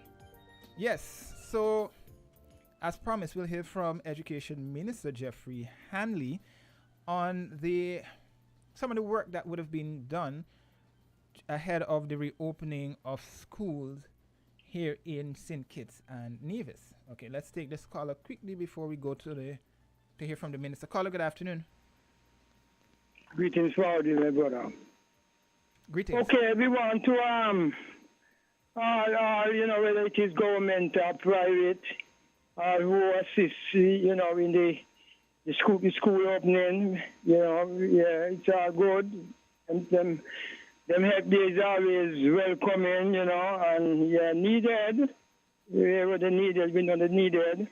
There was some queries concerning not some queries, but some arguments concerning the assistance from the administration here. The only thing it should have been earlier, because people don't come what may now. People do what they have to do.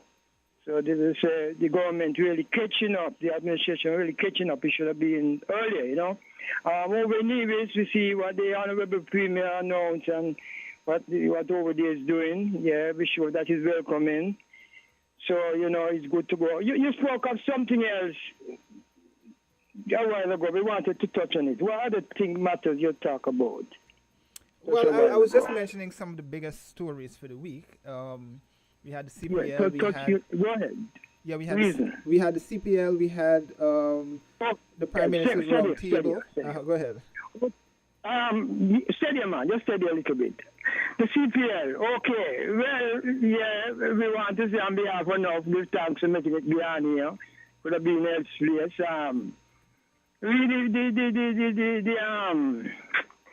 with the playing of the Patriots. Apology, no, apology, neither here nor there. Me not so much. Me can't play cricket, but we watching last game, and what we see is the Patriots were lacking fire. With anything, you have to got that fire, determination to win. You have to win before you even win. And we didn't see that. We didn't see that at all. And then there's some arguments here and they're saying that no one on the team, no one at all, hails from the St. Kitts. We don't really. That is true, which is like it seems so. We like to know why that is so. Okay, so what we mean, we don't know. No, I've been hearing that same argument, and I don't have any justification for it. But I think what we have to remember as well. I beg your pardon? Repeat that. I was saying I do not have any justification as to why no player from St. Kitts, player or players from St. Kitts. I know we have one Division player who's actually in the Trinbago Knight Rider squad, and I believe he played one game in St. Kitts. But the point I'm making is we have to remember that unlike a St. Kitts and Nevis team that would be representing the Federation, this is a professional franchise where we bring in players because it's a professional tournament, just like what we've been seeing with English football, the IPL. So, but the franchise is based in a specific location, but it's a professional entity. Right, and I think that's what people need to understand. It's not just about St. Kitts and Nevis. Yes, it's based in St. Kitts and Nevis. It's owned by, I don't want to have a better phrase, it's basically owned by St. Kitts and Nevis, being run, but it's basically, it's based in the location, and, it represents the Federation. But the players who are on the team and in the squad are actually international players who were bought by the team to represent and play for the franchise. So we have son. Going forward, we think that they should consider that, even if it's so. I think they should consider that, make that be in the mix, I think, Carlo, what needs to be done is we have to look at the structure of our cricket in St. Kitts and Nevis, so that we can churn out more international players who we can say, yes, that we can look at. Okay, yeah, that is a valid point. Well, let's hope whom it concern up the thing and make them kind of talkings there be no more in the mid. You can't please all the people, but at least the people never say nobody at all, And then now the point you just made, you made about we opening up people around here to fit in here and there, in the scale, and that is valid. Yeah, I agree with that. Okay, my brother, give thanks, blessed love. Thanks, caller. Yeah, so that caller was, sharing his thoughts and views. I know a lot of us are disappointed. The Patriots are 53 for 5. A lot of us are disappointed with the way the Patriots played, but I've been hearing that same argument. As somebody who's been in the media, we get the idea and context and understanding of how some of these things go. But right now, I'll continue, but I want to quickly jump over to hear what the Minister of Education had to say when he was speaking on ZIZ surrounding the reopening of schools, as well as, what some of the work that went in and the amount that has been spent on some of the schools thus far. So, Minister, which direction do you see the education going in the next 5 to 10 years? Well, I think I outlined it during my discourse, but in the next 5 to 10 years, you can just picture a robust education system that is rolling out a real digital-minded set of individuals who are holistically prepared for the workforce. No longer would they be talking about not having the experiences or the experience, because after you would have changed or infused the curriculum, our children will be well prepared or better prepared to take on those challenges. 5 to 10 years, I am seeing some state-of-the-art schools. The Basia High School will be built within my first term. In doing that, we can't have a state-of-the-art Basia High School and run down other high schools. So we have already started the work in bringing some of our schools up to date, up to the particular standard that needs to. For example, at the Washington Archibald High School, we have invested almost close to $1 million in renovation of labs and a whole transformation of the electrical upgrade. So I don't think I would have any complaints going forward with shocks or fires at the Washington Archibald High School. We are also going to go on a vigorous campaign in painting the buildings. We should have had 5 projects which would have which was sponsored by SEDEMA. They were already approved. It was nothing on our side. SEDEMA had their issues with procurement officers, so it has slowed up the whole process. I am hoping that within the storm we can get that. So in the next 5 to 10 years, Mr. Quealy, I am seeing a real changed society because of the transformation that education will go through.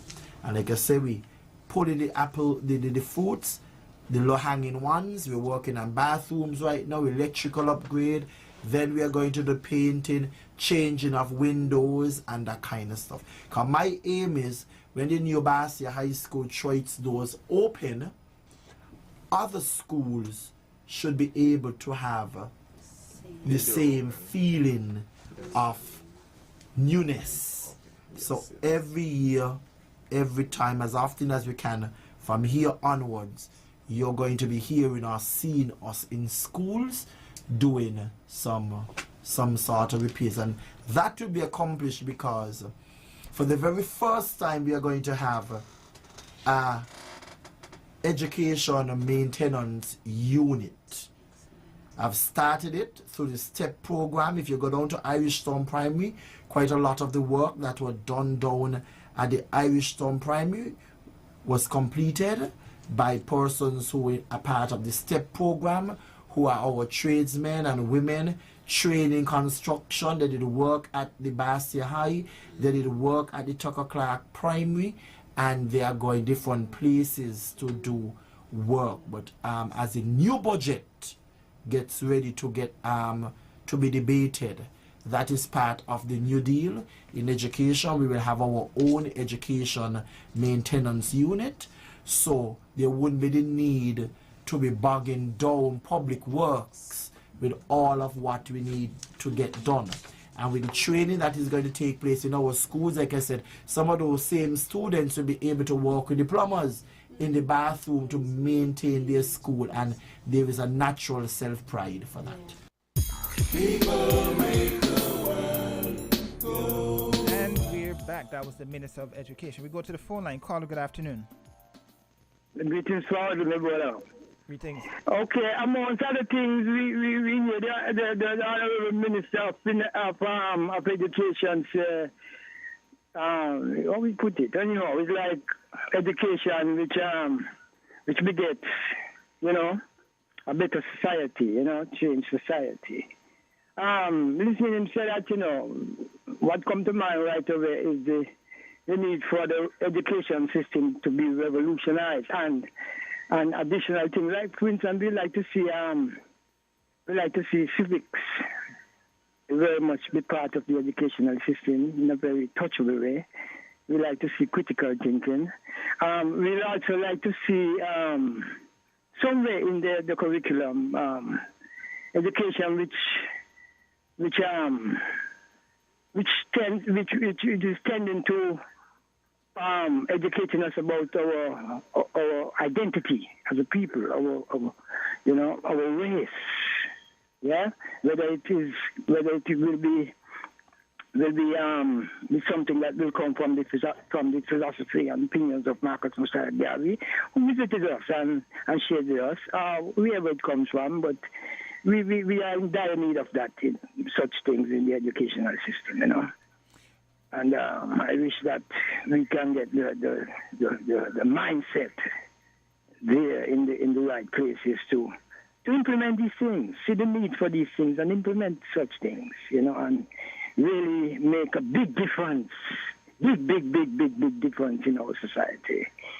Blessed love, my brother. So Carla, just before you go though, and you talk about revolutionizing the education system, right? Please repeat. There was a little noise, distraction. Yeah, I was saying, you talk about revolutionizing the education system in St. Kitts and Nevis, right? And you talk about civics and all of that. Do you think at this point in time that our curriculum, our students are being overworked? Because if we are going to... Are being what? Repeat that. Overworked in the sense that... Okay. Or is it a case, right, Carla, that we need to drop some of what's being taught and change it out rather with some of what's being taught and some of what is not being taught? For example, you talk about civics and critical thinking. Yes, but that's what the word revolution means, changes. Yeah, and you know, balance out things, of course. You know, and you're talking about youth, and youth supposed to be very strong in their mental faculties. You know, up in that mind there. Yeah, you know, even people who are in age, yeah, have that strength. So you should have it to deal with whatever, you know, the education entails. But that's what the word revolution means. It means what you just said, of course. All right, caller, thank you. Yeah, so we just heard from that caller. So we're discussing, among other things, you know, some of the biggest stories that made the news for this week here in St. Kitts and Nevis. And we go back to the phone lines. Caller, good afternoon. Yes, greetings once more in Jesus Christ's name. Yes, the most blessed. Now, what I would like to say is that we were talking earlier about Social Security. And I mentioned the Bible is the way of doing it. And I want to draw an example that actually happened, where unknowingly and unintentionally, Chile under Pinochet implemented a social security system that was based upon certain limited biblical principles. He did it unknowingly and unintentionally, saying that he had set out to do, but unknowingly or intentionally he did it. And what happened that Chile was going through some very bad economic times. And Pinochet called some economists like Milton Friedman and so on from the University of Chicago to implement a social security system for Chile, because the government one that they had at the time and the terrible economy that they had at the time, the social security system was in real big trouble, very, very big trouble. And so Pinochet, like I said, called some economists from the University of Chicago, headed by Milton Friedman, and they recommended a social security system for Chile. And the social security system was, to a certain extent, a good extent, privatized. And government couldn't put their hand in the money because, like I said, was to a certain extent privatized. And that gave Chile the best social security system in the whole world. Till when certain nations in Asia, and I think to a certain extent the UK government as well, had adopted certain aspects of it to improve the social security system. And so we see that because of certain biblical principles was implemented, It gives Chile the best social security system. And we see in other countries around the world as well. The more they implement certain biblical principles, the better the economy become, the better the institutions become. Unlike nations that are socialist, unlike nations where government are running things, owning things, directing things, orchestrating things, and that sort of stuff by the government, we see those institutions and those economies are lagging behind. And in order for those countries to improve, they have to go more in the way of implementing, but they do it unintentionally and unknowingly. They have to implement certain biblical principles. Okay, caller, sorry to interject as you were making your point, right? I don't know if it is your phone, but there's like a slight humming or buzzing on as you speak. So I don't know if it's the connection or what. You still hearing it? Yes, I'm still hearing it. So I don't know if it's you, but yeah. But you can wrap quickly. Go ahead. Yes.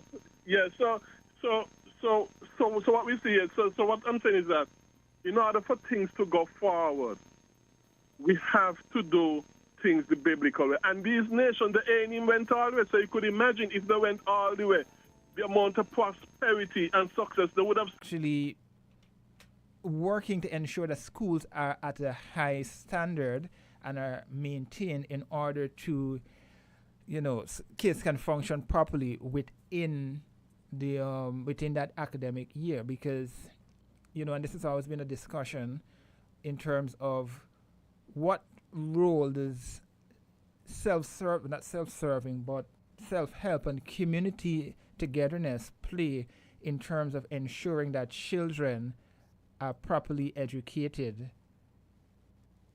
Yeah, children are properly educated to the point that, the point I'm getting at is we can't always depend on the government to be able to get some of the projects done. I mean, it has long been an issue that people have been talking about, what it is that we do. How can we as a community raise our children in a society where, we have crime and violence as a major talking point right now. But yes, that is part of the discussion today, So, but again, we'll hear from our partners and then we'll come right back on Inside the News.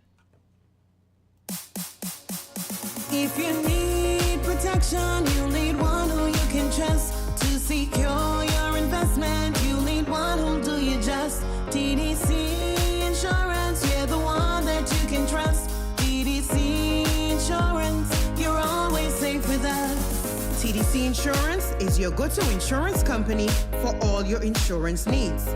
We take pride in offering you the best solutions and ensuring our customers are fully satisfied. TDC Insurance, we take good care of you, guaranteeing you peace of mind. You're always safe with us. Maybe it's the way the brilliant gold liquid reflects our sunshine, or how the bright blue of its label mirrors the clear Caribbean skies overhead. Maybe it's the fresh, crisp taste of this beastly cold beer on a scorching hot day. Maybe it's even the way it brings us all together. But one thing is for sure, Carib is very much a part of who we are wherever we're from in the Caribbean. Carib, it's the way we play. Drink responsibly. People make the world go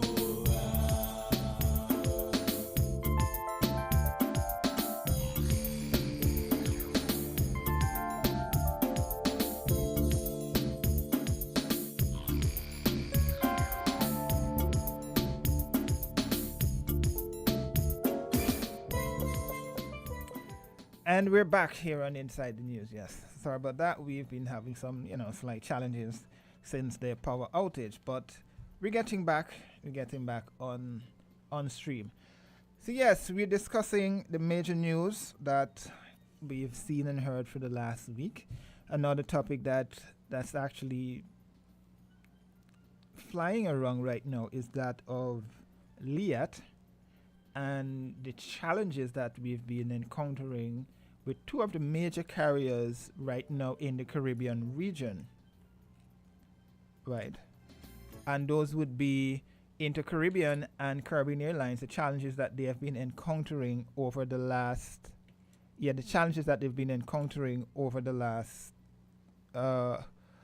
since the summer started, basically. And it has been a nightmare for travelers, and I've been seeing the complaints. I've known people from St. Kitts and Nevis they've been encountering a number of challenges when it comes specifically to that initiative in terms of moving around the Caribbean. And it's against that backdrop that St. Vincent and the Grenadines Prime Minister Dr. Ralph Gonsalves made an announcement, or has been calling for the revitalization of Liat, because he's basically been suggesting that people in the region are not being treated properly when it comes to interregional travel and the way in which the airlines have been operating since the start of the summer period. I know the head of Inter-Caribbean, he explained why they've been encountering some of the challenges that they've been faced with because of the growing issue. They bought new planes. They've been having some staffing issues and shortages in one of the main hubs, which is Barbados, and that in and of itself has caused a trickle-down effect across the region. Then you have the issue with Caribbean Airlines recently, where some of the pilots called in sick. That caused a significant repercussion across the Caribbean, and it resulted in flights even going to the United States, and persons connecting to other locations and destinations actually missing their flights. So Caribbean Airlines is working to alleviate that problem right now. And as you know, summer is one of the biggest travel periods for us here in the Caribbean. And, we're going to also be heading in later on down to the carnival period, where, people are going to be moving for Christmas carnival. So that's another issue that we have to look at. But it also raises the question, where are we going to go right now in terms of the discussion surrounding interregional travel and getting from one location to the next without the hassle that we currently face. So that's something that we've been monitoring and has been looking at. Hopefully, WINNFM would be able to get the Inter-Caribbean Airlines representative, to be on the program at some point, to speak to some of that and some of their plans going forward in terms of alleviating some of the stresses and difficulties people have been faced with when it comes specifically to interregional travel and movements throughout the island chains.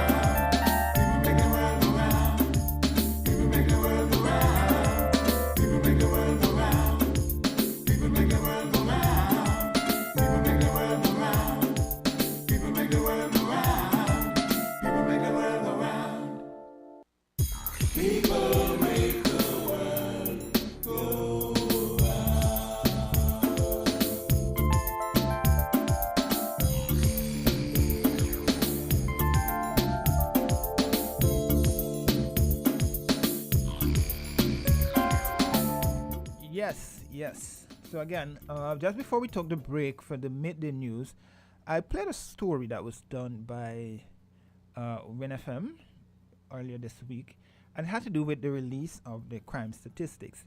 And I want to give people the understanding, these statistics came from the police force directly, and I want to give people the understanding and gravity and the context of the crime problem here in St. Kitts and Nevis, right? So I'll play the story once more, and we can continue the discussion on that specific topic, and then I can give you a breakdown in terms of what those statistics mean and what and some other contextual reports for what the police have been indicating, about the crime problem in St. Kitts and Nevis. And these statistics that were given were from the period 2020 to 2023, the first 2 quarters of 2023.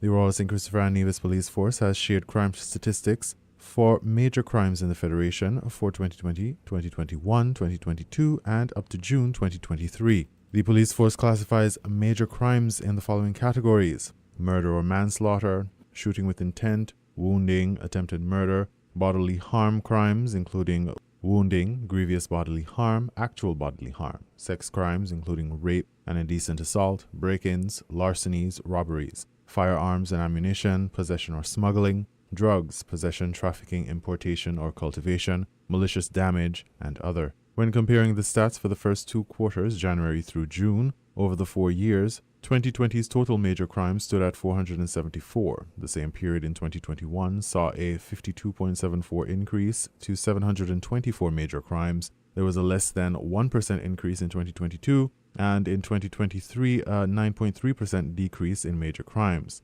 Crimes of note: larcenies in 2020 were 127 from January to June. The same period in 2021 saw a 111 increase to 269 larcenies, a further 6.3 increase in 2022, and a 19% decrease in 2023. Sex crimes in 2020 in the first 2 quarters, 27, decreased by 11% in 2021, then increased by 16% in 2022, and a more significant jump, 21%, in 2023. The major crime that has been on the minds of the people of the Federation, however, is murder, which currently stands at 19. In 2020, there were 6 murders in the first 2 quarters, which decreased by 33% during the same period in 2021 and stayed the same in 2022 at 4 murders from January to June. By June 2023, the Federation saw 17 people murdered, a stark 325% increase compared to the same period the previous year. For more details on the major crimes stats from the period 2020 through 2023 June, visit WINNmediaSKN.com. We're different. We're 98.9. 98.9. Win FM. People make the world go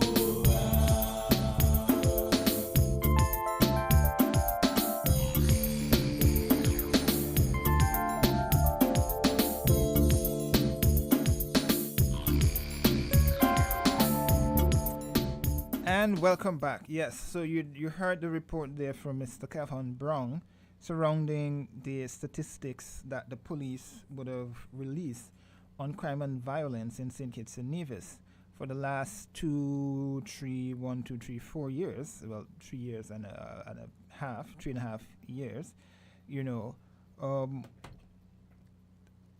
Alarmingly, right? Even though we focus on major crimes such as homicides, shooting with intent, robberies, and so forth, the major crime that we saw over the last few years had to do with larcenies, as I was alluding to earlier in the show.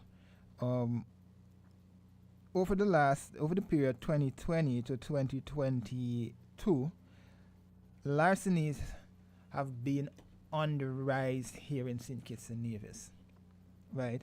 For 2020, there were 350 reported. For 2021, 448. And for 2022, there were 525. While for this year, thus far, we've had 231.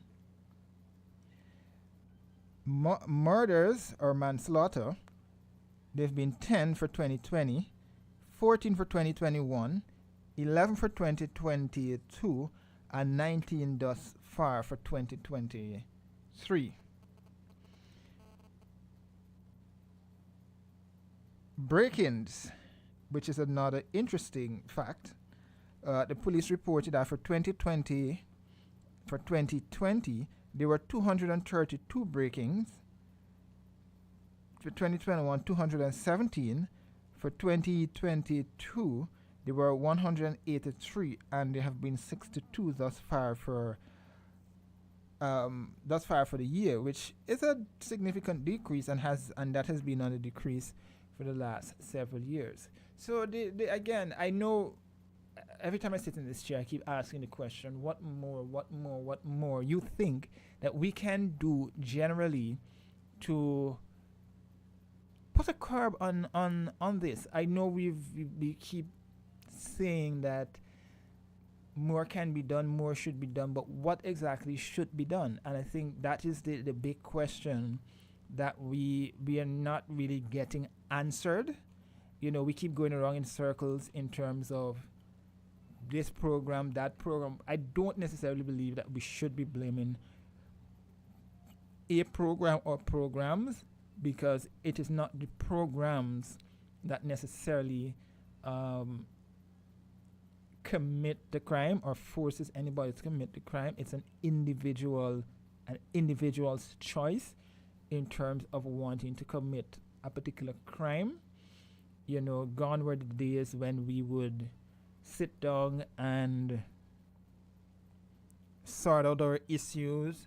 We sit down, in the old days, folks who had and I guess a lot of the grown folks would tell you, or the more mature folks would tell you, that they made sacrifices. If they only have $10 and it's the start of the month, they will make that $10 do for the entire family, for themselves and the family for the month. However, a lot of our young people now, they don't necessarily want to, and you can criticize for me saying this, but a lot of young people do not necessarily want to or would be able to sacrifice and put themselves in a position to sacrifice to enable themselves to depend or ensure that they're in a position to, survive until, and not necessarily commit the crimes. Because the same way how, our parents or grandparents would have been able to sacrifice that $10, and some might say, oh, $10 was big money back then compared to now. Yes, but at least you can translate that. If it's $100 now, they would literally make that do for that entire month. Why can't we, as people now in the present day, be able to make those sacrifices? I keep hearing the argument that young people don't want to work. I've been hearing the argument that young people don't necessarily want a brighter future for themselves. Those might be valid arguments coming from whomever it is, but at the same time, we have to be able to teach and engage the young people to the point that they will be able to,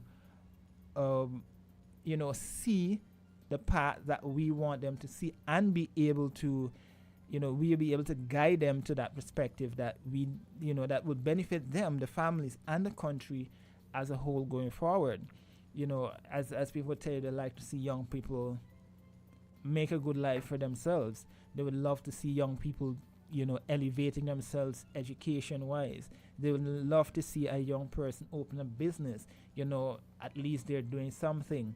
So at least, the young people are not engaging in any crime or violence, against the society. Because even though somebody might think that, an armed robbery or a house break-in or larceny might sound very simple, right?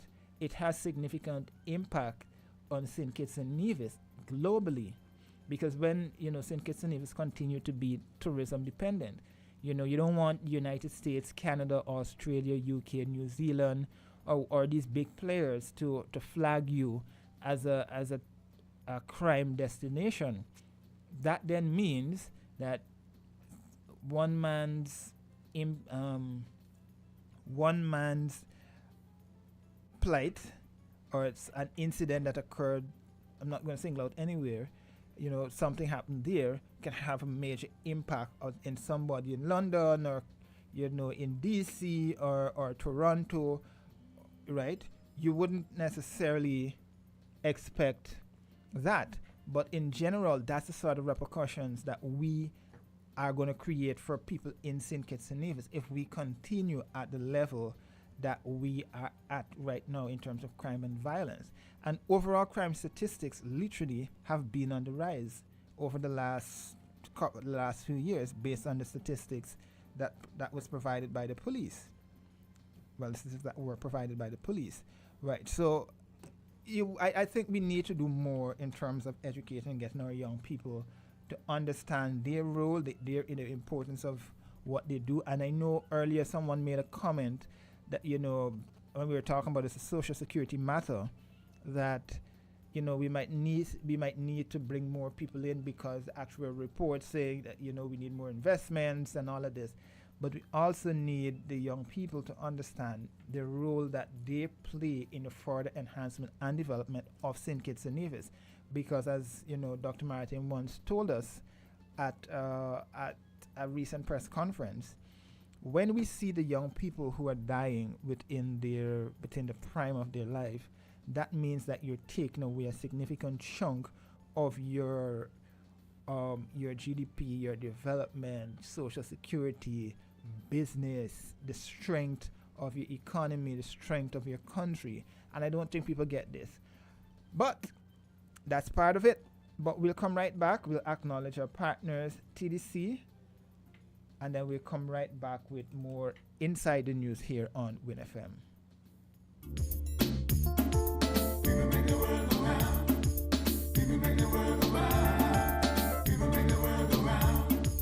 People make the world go round. Yes? Jean!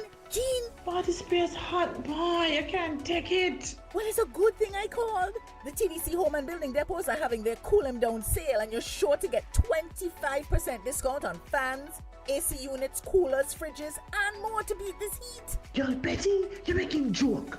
No, girl. Stop sweating and let's go to the store now. Come pick me up, because may want to miss this sale at TDC Home and Building Depot. Cool. Terms and conditions apply. See store for details. Maybe it's the way the brilliant gold liquid reflects our sunshine, or how the bright blue of its label mirrors the clear Caribbean skies overhead.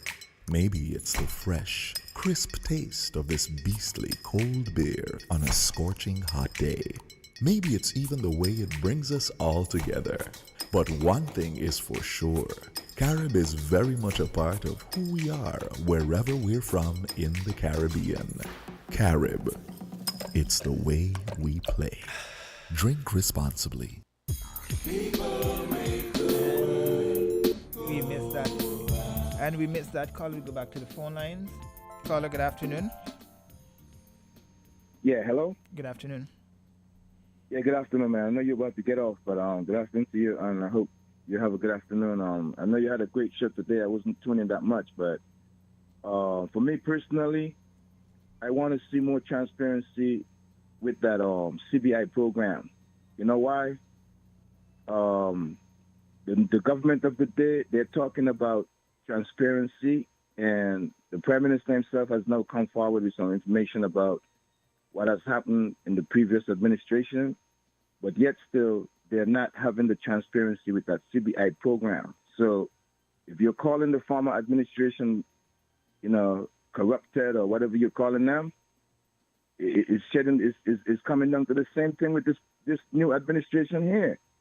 You can't have transparency on one area and don't have it on the next.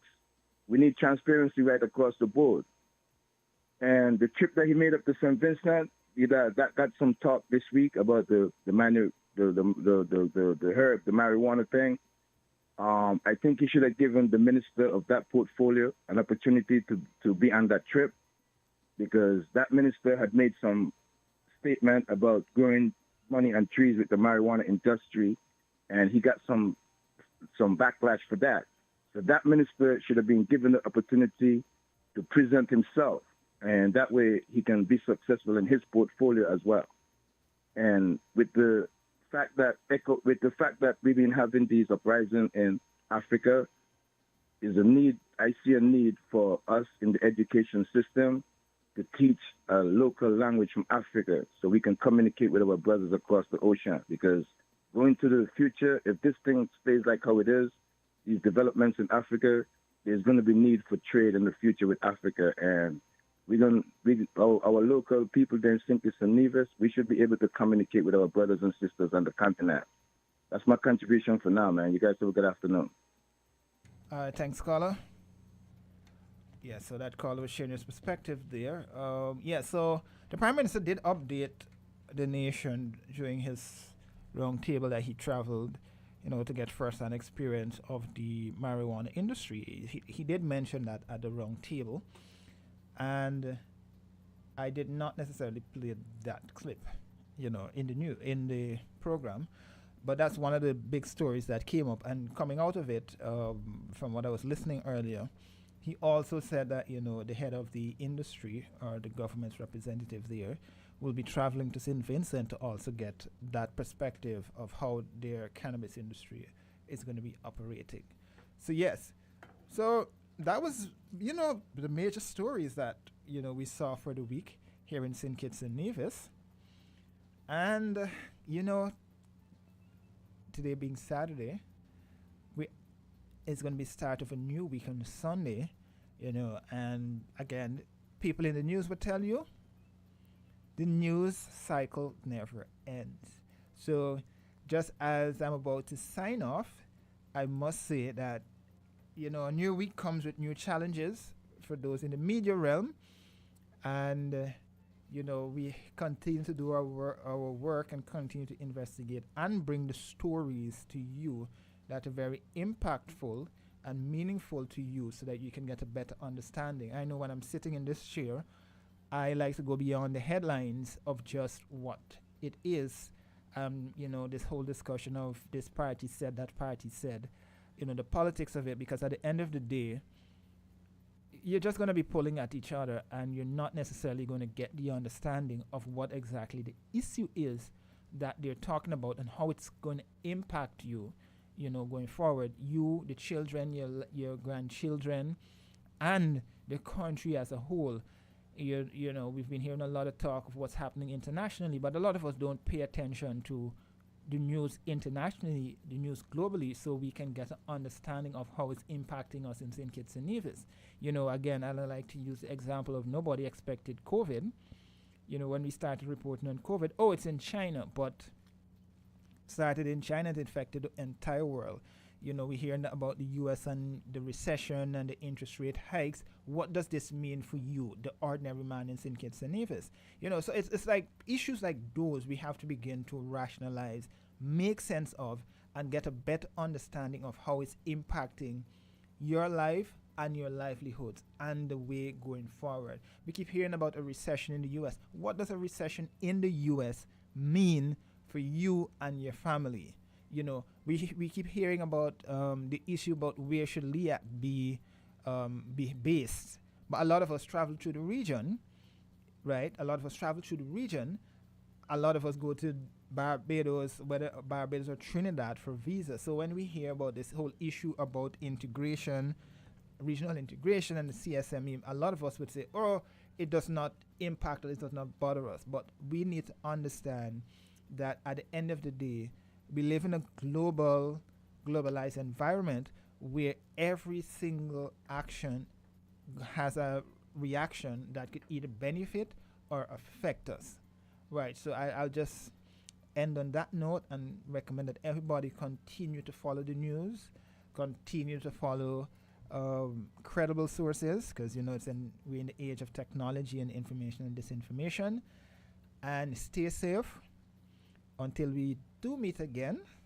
I'm German Abel saying do enjoy the rest of the weekend, and we're still in the hurricane season, so until I hear from you guys again, or you guys hear from me, it's me signing off for now.